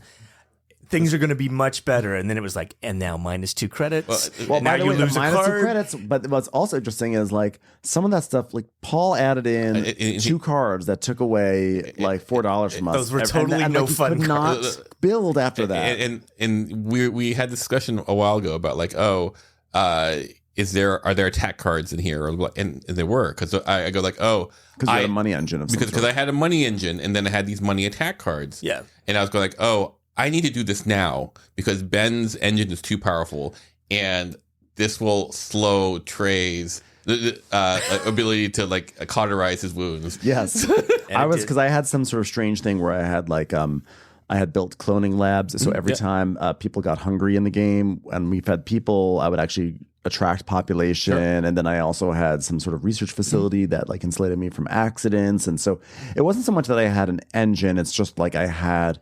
built-in guardrails for my population. But at a certain point, I could not sustain any sort of money on my player board, and I could not add cards. And then like I finally got a card that I could play, and then I just was waiting for that work card to come up, and instead a robot came that made me give you the card that I wanted to play, and I was like, oh no. So like hearing you say that reminds me of like watching Ron Howard like talk to a group of people, like, you know, filmmakers. You're like, yeah, it's hard to make a movie in this town. Yeah, right. I think I would just simplify that to screw you, Ben. Yeah, that's how I would simplify it. And this is all in all in good fun, but you know, like it is really, this game gets to the heart of what it is real quick, and that is like you're going to feel bad. Yeah, and then you stay and feel bad for a while. Yeah, that's right. Like that was the thing. Like I wish I could have died a lot quicker in the second time I played. That said, like the game does not. It overstays its welcome. Like by 1 round, I think. I think it's like just the right amount of time. You've lost once. I know, but I still think that like I definitely took too long to die in this second game. But I think it's the point, though. I think. Okay. I think. Listen, I would totally recommend this game. Yeah, people should absolutely play this game. Do I think you're going to play it 20 times? No. Well, let me put it this way. I think it's a variation on I actually don't want to play Through the Ages with my friends anymore. Yeah. I don't want anybody to be the wildebeest that we gnaw on their carcass, you know, over a game that's going to take hours or days when you play it, asynchronously, whatever. I think this game, inevitably, there's going to be one person that is going to have a bad time. That is part of the design. Yeah. So I think like I'm going to experiment with this a little bit. I'm going to appreciate it, and then we're going to move on, because I don't want Matt to feel that way. I don't think you want me feeling this way, right. you know. So it's like we're going to appreciate the design. It's an interesting art piece. Well, I think, and then we're going to move on. You know, I think like its saving graces are. I do think the theme does a lot to set expectations of what sort of experience you're going to be having, and even in the rule book it says this is an engine building, engine losing game. And so, you know, some games suffer, I think, from making you think you can do more than you can do, and then when you can't do those things, you get frustrated and you get annoyed, and and this one is like this one it's a little bit in that category. Yeah, but like that's kind of the joke of the game. Like this is a game that's like trolling you. It's like I'm gonna give you just enough rope to hang yourself, but it's like giving you just enough hope, and then you realize, enough hope to hang yourself. No, it's all falling apart. And I think that there's like a sick humor in the arc of this game that I think is very appealing. No, I hear what you're saying, and I see it. I think like I don't think I've seen a engine deconstruction game that like. That does this in a way that like can like not to like talk too well of myself, but I think I'm pretty even keel when I play games. Every time I played this game, I've gone like, you know what, I'm going to punch Ben in the face. Yeah, each time. Okay. And all love to you, but like, and Ben just goes, oh man, I have to spend this crate. And I'm going like, you MF, oh my God. Like, you know, my people are dying. I'm tearing down buildings. I'm throwing people into the void. And it goes, maybe we need to explain that a bit better. It's like when things start to go wrong, when you no longer have any more like colonist chits, you actually have to start breaking up your building, your engine, which is your engine. So you literally stop having powers to do anything about the nastiness that's happening to you. So like your options just go away. Oh yeah, no. And so like the more we talk about it, the more I smile because I go like, this is per your statement, Ben. Like, it's trolling you. Yeah, it's trolling. And so if you can be okay with that. Like if I'm gonna go in here and it's gonna be like a Lady Susan full of knives and everyone's gonna get cut, but someone's gonna get cut so much more than the other, and if that's you. Yeah, one time back in like the 2000s, I had this video game called Time Splitters, and one thing you could do with Time Splitters as a first-person shooter is you could design your own boards. And so one time, my friend and I we designed this chaotic little board, tiny, and we put in all these turrets in it, and we set it to like one-hit deaths. And you would get like 3 feet. You would spawn. You'd walk like 3 or 4 feet, and you'd get like killed. And you'd respawn, and it was like a very fast turnover, and you have like not a lot of time, but every now and then like you could make it through the mess, and you could like shoot some stuff, and it was chaotic. And like at the end, when time was up, the scores were always like -43 to -60, and it wasn't really about like who had the most. It was who survived the best, and it was in that chaos that it was like the most amazing, wonderful board that we've ever designed. And like I think this game is sort of just, it's like, okay, it's doing the same thing, like who can just survive the longest. And I think that like the most credible criticism is, when things fall apart, there's not much you can do. I wonder what the emergent gameplay would be, but like at that point you're just kind of like, you are treading water and trying to, you can't advance your position against someone else necessarily. You're just slowing the drown. Yeah. Right. Which is why it's good that the game is only like 45 minutes. It really is quick. Yeah. And yet it still sometimes overstays its welcome. Yeah, I haven't personally felt that. It's super interesting. I am 100%. Yeah. People should try this game. It's really interesting. I think, though, in a year, people are not going to have trouble finding a used copy. Well, I think what will be interesting will be expansions, because Donald X Vaccarino made a ton of expansions for Dominion. Yes. And this game feels ripe. So there'll be the punch you in the face, your own face expansion.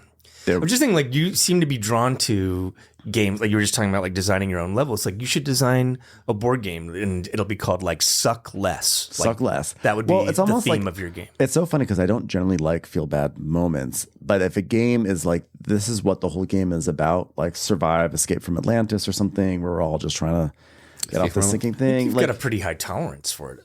You play 18xx games. I know, because it's like built in. It's kind of like, if you get upset by this thing, you're not playing the game right. Like, it's like, but like what's hard is if you're playing Windmill Valley and they added an expansion where now you can like come in and like take all the tiles off my windmill, I'll be like, no, I don't like that. It's like all about what the game is giving you a reasonable expectation. And we had our episode where we talked about feel bad moments, and like a game that is framing it as like shit's gonna happen, like Year of the Dragon by Stefan Feld. Yeah.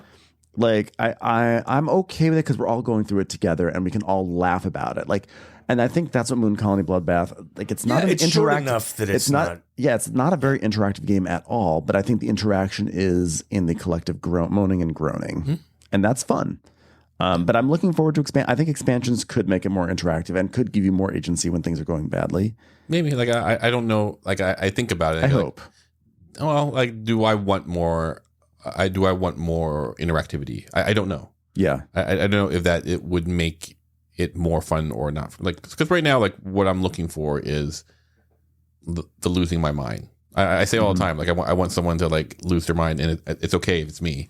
Yeah. And in this case, I see that. Yeah. I think it'll be interesting to see how the game, like, is it just a fun novelty that's fun to play a few times? Like, is it a joke or is it a game? It is. It's kind of an art piece a little bit, because like, I mean, I was obviously, like, you and I were in a competition to be worst. Yeah. Ben clearly won that game. It was like halfway through. It was clear, like Ben had won it. So we were in a competition. Only by 7 people. Was it just 7 in the end? Actually, okay. 7. Yeah. Right, but still, that's like double your score, wasn't it? It was 7, but like you finished with 7 and he had 14 or something like that. I had 21 and you had like 14. But I agree with you that it's an art piece, in that, like, I came away from that and I was like, God, that felt terrible. But next time Exactly. I'm going to. This is not what it's going to be like next time. Like, I feel like I'm a time traveler who gets blown up and they have to go back and try to do it again. It's Mickey 17. It's Mickey 17. And also, don't forget the point when in this game, one thing in this game that you can do is there's certain cards that let you add perks to the deck. And like a perk is a card where when it comes up, you get a benefit and no one else gets it. Oh, yeah. And like, we hate. You got all your perks out in this game. I got all my perks. Jerk. But I don't think I won because of the perks. But what I did That's not the point. We're always looking at your damn perks. Oh, and here's another crate for me. It's two part. people. How about some food? I anger. could use this money. Yes, I could. Yeah. That's the best part about the perks is like it makes everyone angry at the table every time they come up. And so I think it's just like funny. It's like a game of like we're learning a lot frustrations and when Matt got when he was getting like visibly frustrated the other night. I wanted to hold space for him because he was getting frustrated. I'm like, is this the first time playing the game? I want him to have a fun time. But secretly I was like, this is what the game welcome is. To Bloodbath. Like I was like, welcome. It's called Bloodbath. It's in the name. It's like, that's right. And that's why also I do think it's really important. I was like yelling, I was scolding Paul because I think when you play this game, at least the first time, you really should lean into the theme. Like when you pull up a card, don't just say lose 3 people. You say, oh no, there's been a leak. Oh no, there's been an accident. And like the more I think you can LARP it, I think the game also is sillier. To that point, I say if you're a longtime gamer, you're going to play this game and you're going to think you're going to be able to pull it out.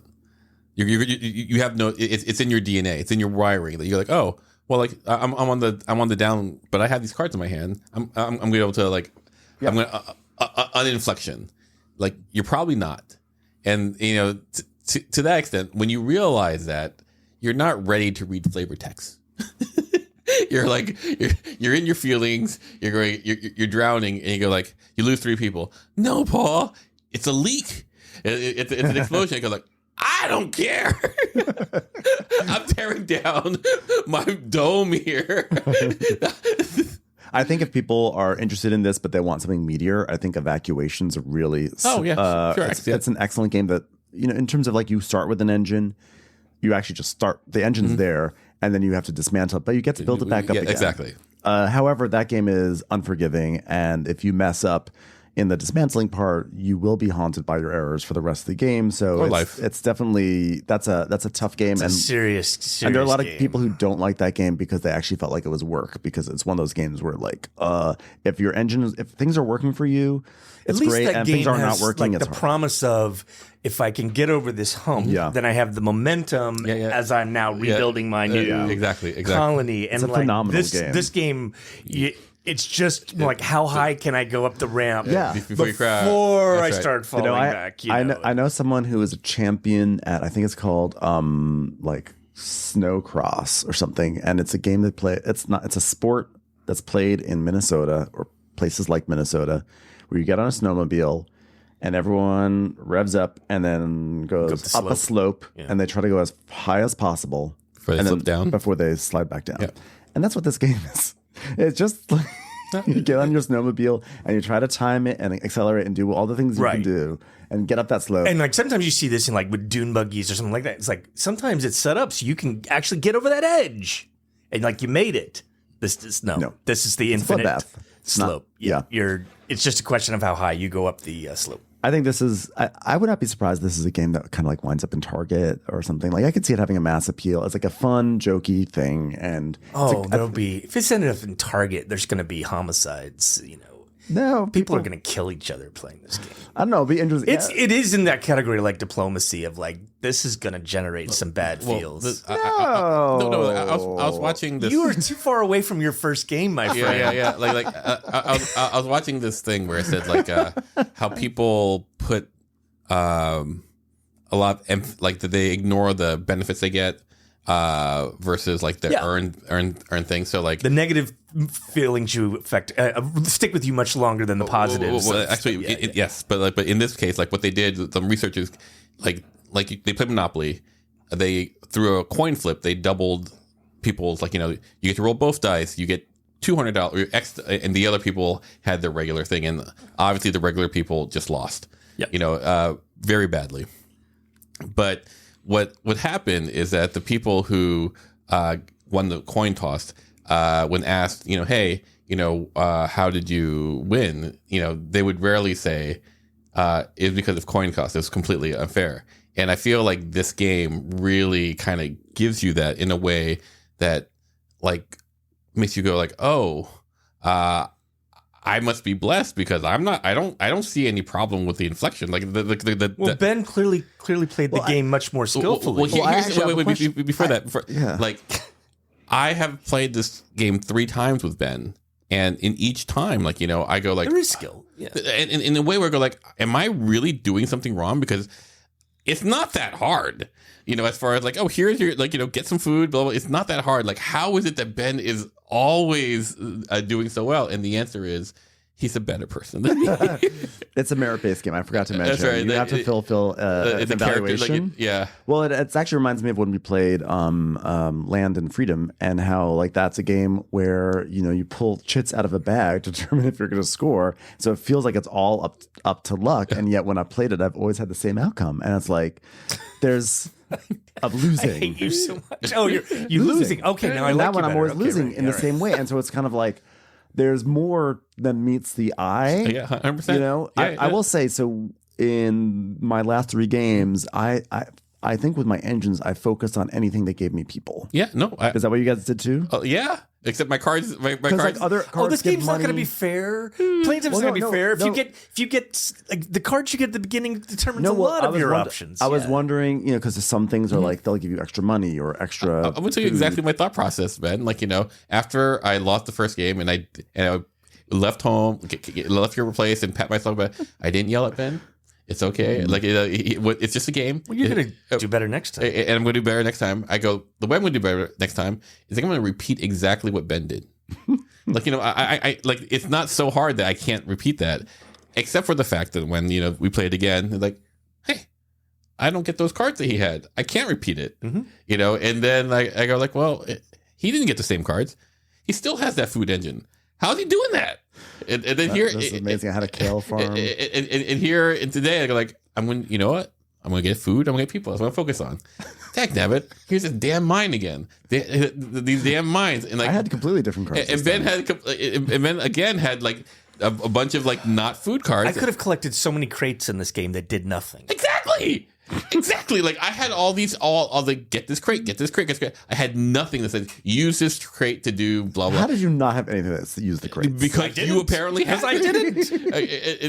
And Ben had the one card that goes like, hey, spend a crate, like be immune to like accidents. I go, I have never seen that card in the deck. This only works because it is a short game. Because like in my engine, like I had one thing I could do. It's like I was pretty good at farming. Mm-hmm. I could farm and it would make some people. Mm-hmm. So your advantage of like, hey, get people. It's like, yeah, this is good. And but it was also like I've got one button. Yeah, my button was like basically I got to use it once. I go like I'm going to mine $16 because I had because everything like led to money. And then what am I going to do with all this money? Yeah, you needed a dome. That's right. To build things. Yeah. I don't know. Either way, it's I think it's an art. It's an art game. It's an intriguing game. I mean, not when Ben plays it. Yeah. When then it's a game of skill and strategy. I think it's ultimately. I think actually it's a silly game, and it has it trolls you. Yes, it's fun, and it's over with. Really, it really is a 45-minute game, and then you can play something else. And I don't think I'd want to play it like 2 times in a row. I think kind of like the fun is like the silliness. Move on to something else. So I think it's good. I think I think I'm excited to see what its future is. I'd play it again. Yeah, as long as I don't think it's like amazing. It's not an amazing game. I wouldn't say this is a must buy. But like I can't think of anything else like it though. Like it does have unique properties. It's kind of I will say it's samey, but then once you actually sit down to play it, like I thought this time I was like, okay, we'll play it again. And it does feel samey, and yet once you start playing it, you get sucked into it, and it's super fun. Like for me, like the way I've wrapped my head around it is like, oh, I'm no longer trying to build, a colony. I'm trying to build to the inflection. I'm going to try the best thing I can for the inflection versus building for infinity. Now, what I will also say is this actually ties into what we talked about earlier. I think this would make an excellent iOS game. I think this would be a really fun one where you could, like, in terms of the sitting down, the iOS games that I'm looking for, like a nice, like 20-minute, 15-minute thing, like I got my hands, and like, and they could have. You don't care if the AI is crying. Like I will play plenty of Through the Ages against the AI because I don't care if I wildebeest, right? AI number 3 set on hard. And I actually have not played the solo. I think this would make a really good solo game because it would kind of just be like, how far can I get into this game? Sure. So I think the game would have that fun challenge of like, how deep can I get into it? I think also as an app, they could just have a lot of fun graphically with like a robo coming to attack you and whatever. It could be like just a really good iOS app. So I think there's a lot of upside to this game. It's not amazing, but it's a fun thing. Yeah. Really cool idea, an innovative idea. And it should be lauded for like the engine deconstruction concept. Like, I go like, this is new. I've never shared deck. Shared deck is very cool. I've never played something where I build something and it's going. It's almost like I've never played Tiny Towns, but my what I know about Tiny Towns, flip a card and put something in your grid, or like a game called Karuba. I don't know if you ever played Karuba. It's a really fun similar thing. We all have to put down something dictates that we all do the same thing, but we all do it in a different way, and it causes fun. All right, we want to talk about Endeavor Deep Sea. Yes. Sure. Okay, so on Friday night, after we played Moon Colony Bloodbath, we played Endeavor Deep Sea, which is nominated actually for the Kennerspiel, which the results are probably coming out very soon. This is a remake of Endeavor, Age of Sail. Or just Endeavor. There are both of those games by the same designer. Oh, okay. Age of Sail was like the revamp, right? Yeah, like 2008, I think. I was looking this up before today. A beloved design. You want to tell us more about this? Well, one thing that was interesting was I knew this was a remake of Endeavor, but then I couldn't remember exactly how Endeavor worked because I was saying to Jordan, I said, this feels completely different than Endeavor. And he's like, what are you talking about? It's got all of these things. What are you talking about? Except underwater. Except for on water. And I was like, really? Okay. And I went back and I looked because like I have a copy of this, but then I looked at my copy and I never punched it. But it was a game where like I played it and I loved it. It's also one of those things like Matt said before we played, it's like, oh, Trey, you're going to love this game. And I hate being pigeonholed like that, especially when they're right. But that's nice, though. Actually, in a certain way, to be pigeonholed. It's nice when people say, "Like, on the I know positive side, this is like I know this is a game for you." Like, someone has selected a game. They're like, "You're gonna like this." And you with play Matt, like, though, sometimes it's like, you know what? You're gonna be a whiny little bitch with this game. Like that's the other side of that. It's like, you're not gonna like rolling all these dice, Trey. Well, have you ever acted like that? What? Have you ever gotten mad? Have you ever gotten mad at dice? No, Matt's right. That's what he said. No, that's what I'm saying. It's bad when they're right. Yeah. And I'm being consistent morally. That's right. I've always appreciated that about just you. as offensive when he's right on the positive side of when he will successfully, predict when I'll be a whiny little bitch. Yeah. By the way, as a fellow whiny little bitch, I understand. I understand the feeling. But this was a game that I somehow missed last year. Like I knew it was there. I'm not sure it would still make a top 5 for me, but I still really, really liked this game. It feels like obviously, I think one of the main reasons to get away from Endeavor and then Endeavor Age of Sail was the colonization themes that are wrapped up in that, and this is different. You're colonizing the ocean, ocean floor. You're exploring. The theme is great in this game, but the change to this has a little bit of like the Life Aquatic with Steve Zissou vibe to it, which you're both like building out the map in a very cool way, where you have your submarine, and initially you can only kind of like explore at the surface. Or go down, and then very quickly you can go down to level 1. Dive. In the end, this is going to be a 5x5 grid of like you've created the map through the course of play, and each of the spaces is so interesting. But you're also like you're building out your crew with these different crew members that can do different things. Everything that we're doing is a series of races for like the rewards that are coming up in these different areas. The level of complexity is quite high, and yet it never seems completely unmanageable of like the thing that's in front of you. It definitely, speaking of like having your game ramp up, and did you get on the right side of that ramp up? This game can be a little bit unforgiving when you bonk, and I would know. Yes. Yeah. I mean, I had a hardcore bonk in the first round, and I was stuck. See. Yeah, I was really. Everyone, It was a very clear bonk too. Like we tried to let you undo your bonk. well, because I have this terrible thing where, like, sometimes I'm like, you know what, I made a mistake and I have to live with it, and let me like see what I can do to claw myself out of it. So then I wind up having a harder path forward, and then I'm like, well, I can't get upset because everyone offered me to. I actually felt like if I unbonked, it would have affected certain things, so I didn't feel like it was an ethical unbonk. And I also wanted to kind of see what it was like when you bonk and what that experience was, and it was hard for me because I think this game is so cool, and it is, I think, largely very, very fun. I love the theme. I love the aquatic theme. I love the art.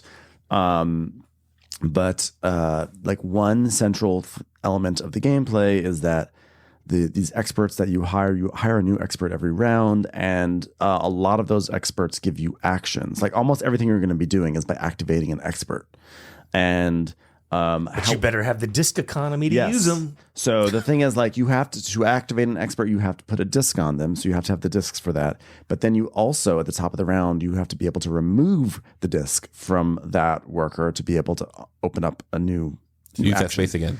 So in order to affect all those things, there's like a series of tracks on your board, and the whole game is really about moving up tracks in your player board to adjust your player economy. And it's kind of like an amazing system. Yeah, like it works so well, and it's really good, but it also is like unforgiving if you mess it up. Yeah, if things don't align. Yeah. And for me, what happened was in my first round, for some reason, it was not the teacher's fault.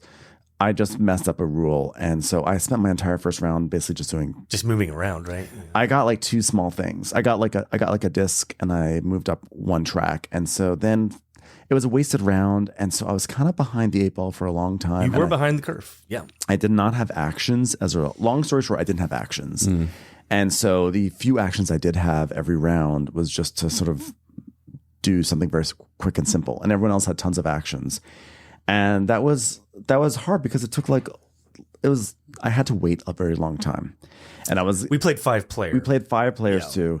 And I was getting a little, I was like whereas you were getting annoyed at me in Moon Colony, I was getting annoyed. I was so mad at Paul because for whatever reason, Paul, you were so good with rules and you're really quick, but for whatever reason, you were struggling with the rules, I felt like, for the first half of the game. Was I? You were. And you were asking like so many questions and having to be corrected so many times. And like, I don't think I normally would have cared except for the fact that I'm like, I've been sitting here forever doing nothing. And if Paul asked that question one more time, I'm going to go. And I was losing my mind. But I was keeping it on the inside. I was like, it's not fair. Good job. But I was right, like, but it did become apparent when you had reached the end of your rope in that game. There was one point I said something. I didn't even realize that I had. I said it was like, oh, it's Paul's turn. I said something like, "Of course it is." This is literally that Monopoly thing where, like, where I go like, I got ahead of the power curve, and so I go like, oh, this game's great. Like everything feels easy. Like it's smooth. Like, oh, and and there are reasons why I was doing okay, and blah blah blah. In my head, and I was like, oh, and I knew that you were having a hard time. I did not know you were pissed at me, which is good on you for that. Well, it was unreasonable. It was unreasonable on my part, but like. I think it's because since you were the one it's always the person who's like right before you that I think you get most angry at, because it's like you can taste your turn. It's like on your lips, you're like, I can probably do something. And it's like, oh, Paul's taking forever. And I was so, I couldn't, I was at my wit's end. That's interesting, because I was having a little, like, there was definitely a moment where it was like, has it been Matt's turn for 20 Yeah, it was actually when minutes? it got to Matt and Paul, because they had the most actions and they were taking forever. And I was like, and when it got to they were them, not being indecisive. It was just that they were doing so much better that they had so many more options and things to do. I fully went up and went to the bathroom and came back, and it was still Matt's turn. Yeah. And it was all sorts of, and I think at one point, I think you were also losing your mind because you said something like, okay, so it's still Matt's turn or something like that. Or like, well, I felt like I had missed a round or something. It's like, how is it possible it's still Matt's turn?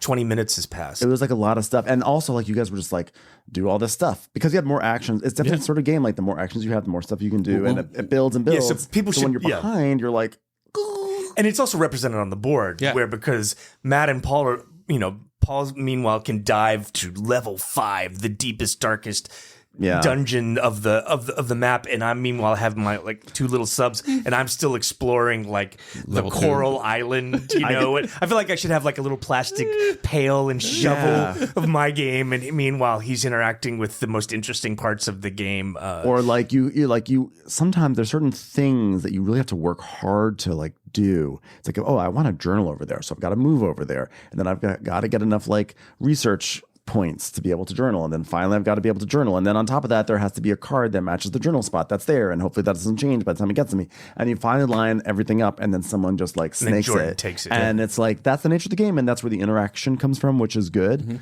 But like when you only have like a few actions per round, and you're like you're waiting so long between each one, like I timed it at one point like that it was like 10 or 12 minutes in between my like 2 actions, and then then you have to sit and wait for the rest of the round. I was like losing my mind, which I was like, it's karma because I did so well with Moon Colony Bloodbath earlier. Yes. I'm eager to play this game. Yeah, no. again. I think it's this is really good. Very design. replayable. I would say for the first game, there was a lot going on to take in, especially because like we went ahead and we were playing with like some expansion spaces. We did a scenario that was, and like I did not have the bandwidth for dealing with the Shamu rules of one space, and like we had a bunch that were like tricky, and so I had to kind of do the thing of like, listen, just don't interact with that thing. Like for me, like it was my first time playing, and I had the rules dump, and Jordan did a great job, but there was a point where I go like, I have to like partition. Like I'm not going to do any conservatory type things because I can't do all 5 at once. I mean, journaling or conservation? Conservation, I'm sorry. Yeah. So I embrace conservation. Yeah. He's like, I'll be Mr. Conservation. No conservatory actions. I will not be learning how to sing. That's right. This game. That's right. And the conservation was part of the score. I was like, everyone's gonna go this way. I don't have enough space to learn all the rules or understand all the rules and compete for these things. Yes. So I just went one direction, and then it just worked out that like going in a direction by myself kind of helped. A good thing. Yeah, it kind of helped let me get. So it took me a long time to understand the rules because everyone was doing this other thing, and I was going like, well, how do you sonar again? How do you get Yeah, right. That was were losing your mind with him asking about. You kept on asking about sonar, and I was like. Which Paul, I'm never going to let you eat Korean food during the teach ever again because you clearly were unwrapping your container during the sonar rules part. It was tricky. And then once I got the sonar, listen, people out there on the internet, you don't understand how many times this man asked about the sonar. It was just to be fair, it was my only move. It was my move. Like everyone else had like very good rewards for it. Like I just followed Matt. Matt picked sonar. I picked sonar. I go like I don't know how else to do this. It was also Matt was having the dream game. Matt where, had it was all lining up for him. It seemed actually like perfectly. Yeah, Matt had because actually for a moment there it looked like you had won, right? But then it was miscalculated. Like, right? I lost by 5 points. Yeah, but it was as much as Matt was having the dream game. I mean, you were extremely competitive with him. No, he was. It was the two of them and everyone else. Yeah, I mean, and I think this is the sort of game where like this was my rough game was less the game's fault. It was more like. The more you play this game, or like you had a really good start, you saw it, but like when I play it again, it's not an if, it's a when. I really enjoyed this game, even though it was a rough game for me, and I wanted to just like go home. But it was like when you play, you're like, oh, I learned something from my last game. Now I know something better about the approach, about how important it is to tend to this track, or you just can't take casual actions and hope that'll be there's not enough time. You have to be super you stay on top of it, and you also like I had a plan to do this and that, and then you get distracted by other opportunities that come up. You have to be focused, and like Jordan did a very good thing in framing the rules for me, in saying like you're gonna this is not a game where you specialize. You need to move up on all the tracks. He said that like know, and I heard that, and I go like, okay. Because I'm normally a person who tries to like asymmetry it and he's like, okay, if that's the case, then I'm gonna work very hard, and I prioritize the 4 tracks as far as like these 2 are probably the ones I need to do the most on because they're gonna like the yellow and green because like they're gonna help me take actions, And that's my only. It's not even an insight. It was like, I don't know if I have access to any of the rules that Jordan has told. This is what I'm going to go with. I don't know if this will work. Yeah. It worked out okay. I also, to be fair, I had a rough first round, and then the first person I hired after that was someone who gave me more exploration. Yeah, and no action. No action. I saw that guy. So I was playing around, to see how I could do it. But like at that point, it was just like, oh, I'm gonna just pull levers. But then when it became clear that my levers had actually kind of like hemmed me in a bit, I was a little bit in the same boat because I think we actually literally we did. We actually had, I think, the same person. We took the same. We had a very similar start. It was rough guy. for us. Mm-hmm. It was a lot of attention actually needs to be paid, and I thought I was giving a decent bit, but to like how you build out your crew is a big part of the game that can be really rich, but it's also a place where you can kind of fail. And I think Matt stringed his people together in a really nice. He went up that. He also went up the hiring track. Yeah, but so did I. But it's somehow like I bonked a little bit, and it didn't link together quite the right way. Yeah, and then sometimes like it was even like this was all going to work for me so great if Jordan just picked this turtle space instead of that turtle space, and he didn't even really care, but it happened to be the one that kind of screwed me. Well, again, we were playing a 5-player game, which I don't know if I'd play it 5-player. I would not recommend playing this 5-player. There's a lot of time. If you're bonking, there's if I have 2 actions in a round and someone else has 5 because they have actions, then it's like that was definitely annoying. And I remember when we played SETI, one of Jordan's complaints was that in the final round he finished done. Up and was done and just had to wait around for us. And he's like, I haven't seen that really in any game. And I was like, well, that's what happened in Endeavor for like multiple rounds. It happens multiple rounds, right? Where we finished and Paul and Matt were still, you could look over and see they still had plenty of actions left. And I did try to have like a good vibe about it. Like, hey, and it's sort of weird to actually enjoy a game, but to have a frustrating experience and still enjoy the game, But like, it's just like, it was too many people and too many times where like, you're like, okay, I've got only 2 precious actions.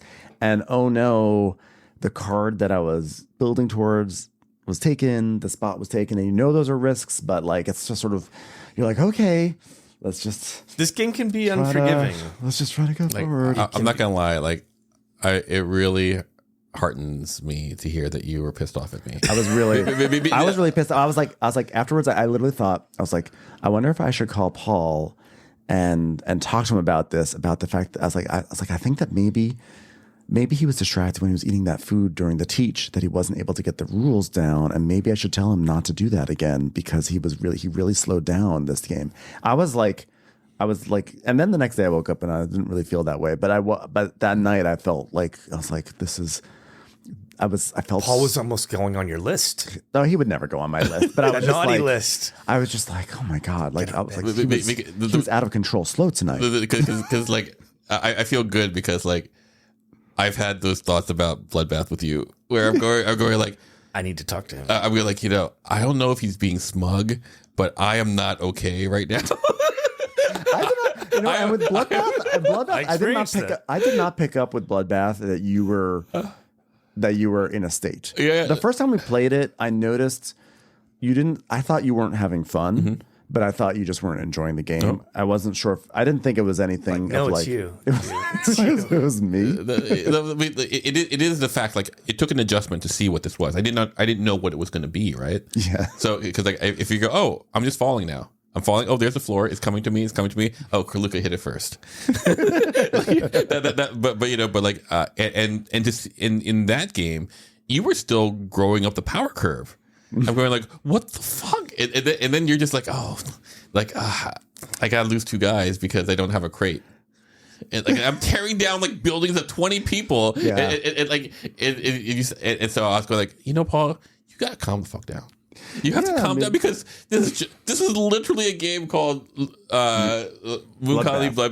It's a 45-minute game. Calm down. I could not regulate. I did not pick up on that at all. I guess we do a good job. You weren't getting that from me because I was experiencing the same thing. I was like, I thought it was Ben is a bad winner. he's stretching this thing out. It's like No, I'm just trying to take my best move. But that's what I'm saying. Like, how dare you just take your best move? Well, like, we're dying over here, and you're like, what do I do with this crate? There's so many options. Well, I definitely saw you getting frustrated. I was like, well, that's just Trey getting frustrated. He'll work through it. And Paul, I just didn't. I just thought you were I thought you were trying to add to the table vibe where you were like, oh God, I'm losing my dome. I was like, oh, Paul's trying to add to the vibe. I am, but like it was one of those things where I was of two minds. There was one part where I go like, I know what this game is. I want to, let's lean into the game. The other part was like, I don't know why I'm so upset. I know why I'm upset at Ben. I go, this is not this is not normal for me. And I go like, and then eventually, like by the end of like last week, like on Friday, I go like, oh, you know what? This is not a bug of the game. This is a feature. I think it actually on Friday's game was, I honestly was playing the dream game. Like if I'd been playing a solo game, I might have been able to make it to the final 13th because I never tore down a building and I had a pile of people. Even hearing you say that makes me want to punch you. But what's so great is I also had this like very insufferable tableau. I don't think he's getting it. I had a restaurant. I had hydroponics. I had a kale farm. I was like the Gwyneth Paltrow of Moon Colonies. 100%. I was doing goop. This is a generation. What do they say when you're like, how dare? Yeah. Privilege. How dare? I had privilege, and I did at that game. I did know people were not happy with me. And because I would be like, wow, I can't believe I haven't lost a building yet. And you guys all be like, I love it. And so, yeah. Let me wrap up about Endeavor just because I am super enthusiastic about this game. I love how the map plays out. Mm-hmm. This has a great table presence. It's beautiful. I think, especially as it develops. I can't think of a game with exploration that I like better. Ooh, like the way that the map unfolds in this feels so tied up with the narrative, but also like what you end up with kind of really delivered, at least on a first play. Yeah. That was like, I don't know what's down there. Mm-hmm. What is down at the bottom of the ocean? And like the things that are revealed do kind of grow increasingly weird and mysterious. So you're kind of playing the abyss. And I finished last in that game and had a great time, which is always kind of like a good sign of if a game is good. Yeah. And I couldn't even point to my own tableau and say, like in Agricola, even you lose, sometimes you can say like, but look at my cool farm. I was experimenting this time with pumpkins, or something. That wasn't the case here. Like our boards can look pretty similar at the end, but it still was really like your position and your game is represented in the shared space. Mm-hmm. And like the shared space has a tremendous amount of meaning.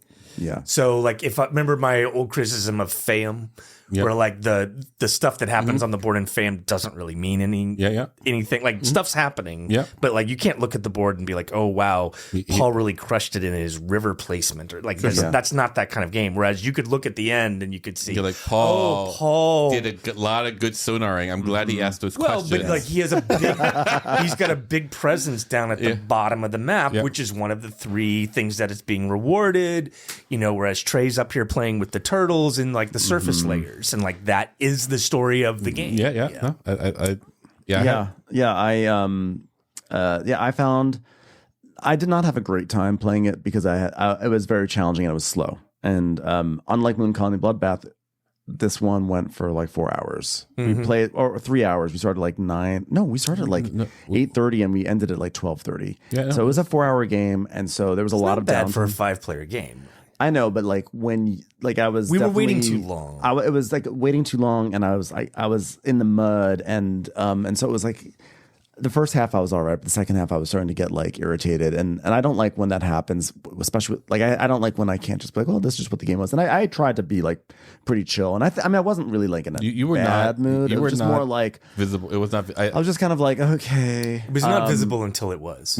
Yeah, but I wasn't. But I do think it's a really good game. It just I had a tough session, and there was like the second to last turn. I finally was able to have like a big turn. I was doing a lot, and so that was nice. I was like, oh, finally, I can breathe. I can do things, and then I can beat at least Trey. Yeah, and then I wasn't even trying. I was just trying to do something. And actually, I will say the last round for me, I was like, I don't even know what to do at this point. Like, I'm having such a bad game, and there's not a lot of options left. I was like, let me try to do this one thing. And then Jordan was like, let me see if I can beat Ben on the majorities here, which was funny because he was complaining about me doing a chaos move in 18x and Atlas, like, oh, you're gonna lose anyway. So why are you even carrying that this? one around? What'd you say? He might have been still carrying that around. It's like, oh, let me see. No, I don't think he was carrying around. I think that's like it was like no. I think the shoe's on the other foot, which is like, you know, you try to make your best move at the end of the game, and so we had like a little like, no, but that was annoying. Like, it was interesting. Like, I mean, it didn't bother me that much. It's like our game was over. And then in the final round, the battle for the win between Matt and Paul was playing out in front of everyone because, like, we literally couldn't do anymore, and you two still had moves. I think and that seems actually okay. You two were battling for the win, and you were the only ones with actions. Yeah, like that seems like actually like a design strength. Yeah, like in some ways. I will say, yeah. I mean, I being one of those two people, yes, felt great. Yeah. But I would say that. I felt like there was a point where I knew that you were not going to win. Yeah. And the question is like... I didn't play that well. Yeah. Yeah, I know, Trey. Everyone knows Trey.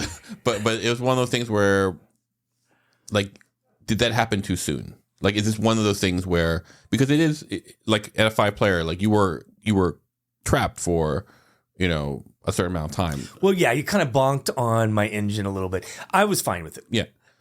Frankly, I had a much more frustrating experience with Bloodbath in a very short game than I did. It's so playing funny, though, Endeavor in a longer game. So that's what's so fascinating to me is that, like, it's actually interesting to hear how, like, upset I was making you guys in such a in like Moon Colony, which is such a short game. That's kind of like a but it takes like a trifle. The levers that you can pull in the game. They take the levers away.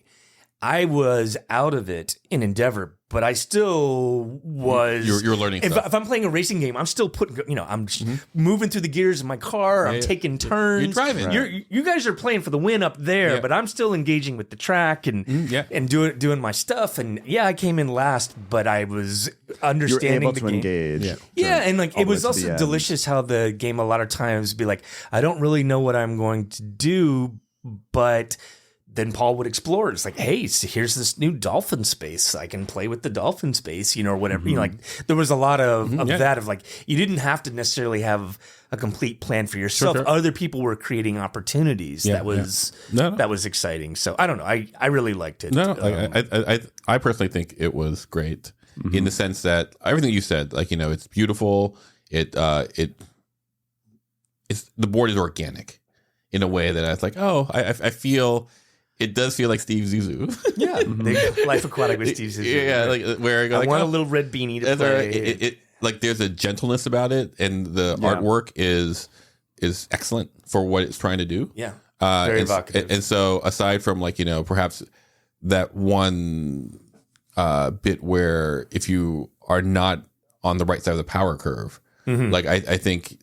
It's a very easy, maybe not to win, but like to feel like you're doing something game. But maybe like unlike the false promise of Bloodbath, where I'm thinking like next time I'm really going to nail this thing. That's right. I think with Endeavor it'd be like, oh no, okay, I learned this. I cannot neglect this track. Yep. Yeah, early on, and so I've like learned some valuable lessons. So I'm like really excited to apply what I've learned to another play. Does that? I have a question though. Does that also mean that the beginning of Endeavor is a little scripted?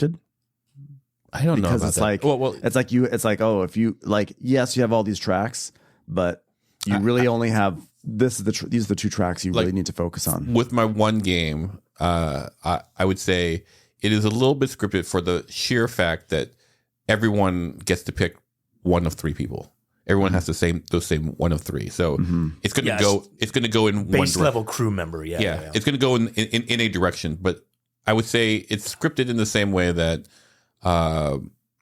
Food Chain Magnet is. Like, you're going to go a path in Food Chain Magnet, but once you go down deep that path, then you'll be able to make some choices. Right. I'm just saying is Endeavor, again, I've only played it twice, so like is Endeavor, like does it have a scripted opening, and do we care? I doubt it. I don't. I think there's enough variation. Like everyone, like Matt picked a You have variation. different scenarios. Yeah, The setup's going to be different. Yeah, we played a scenario of like 10, right? Was there 10 different scenarios? There's a lot of Yeah, scenarios. and again, like kind of like we were talking about how you had to just focus on certain aspects of the game. Like there was a little too much to try to take it all in. Like clearly you just like, I'm not going to listen to the rules about sonar at all, no matter how many times it's explained. Thank you. That's right. Yeah. Like, I went into the game of like, okay, there's three victories here. No notes. I'm going to embrace conservation. And so I'm going first, and I'm like, I'm going to position myself to go over here and get the low-hanging conservation fruit, which is actually where you messed up, I think, is that you didn't understand that I had tempo on you for like going to, like if you were going to go to the left, you were going to have to take an action to get some DNA so that you could do a conservation action. There was only one that didn't require it. No, my error was that I thought we could only take one action in the round, and then we would go to our income. And, and it would free up. Okay. And so I was like, yeah, I messed that up. And so then my second action was that I went back and got in some ways, like maybe you didn't listen to the rules. I know. In some ways, at least I made my error quickly. It's good that it didn't stick with you over the course of the game. No, I was totally chill. I was totally chill. Everything was fine. Sure you were. Everything was totally fine. It was not a snowball effect whatsoever. So wish you had called up Paul the next day to talk about not bringing food to I had a whole thing. You can't bring food to Matt's game. No. I was ready. I was gonna be like, Paul, I think what I'm realizing is that if you eat your food while you're learning the game, stupid. you have a split attention because half of you is thinking is evaluating the food and half is listening to the rules, and it had an effect on the game. I had a whole thing prepared. Love it. Like one day, like over lunch or something, please like make a printout of what you would have said to me. No, that was it. We got it. We just got it. That's what it would have been. This is a brave confession. Like Paul, this is going to be a difficult conversation for both of us, but I want you to know that we are. I'm going to be honest. I'll be truthful, but know that I love you. Yeah, I'll say, look, I'm going to bring in Dimitri now. When you bring in the food, if you order food, eat it after you learn the rules. Like I had the whole thing, but it's so good. It's so good. But I don't really know if that was really an issue, or it was just something that I had to, like that I was fixating on because I was just sitting there with nothing to do, and it's like okay, it's perfect. I'll fixate on Paul and his sonar questions. That's right. Deserved. Like All right. So in the end, I recommend you try both of these games. Yes. Yeah. I love it. We are either going all the way up to the moon or all the way down to the bottom of the ocean. Two fun games that we had good impressions of. Yes. And both games can frustrate you. Both games can make you see red. Mm-hmm. Probably will, which is a feature, not a bug.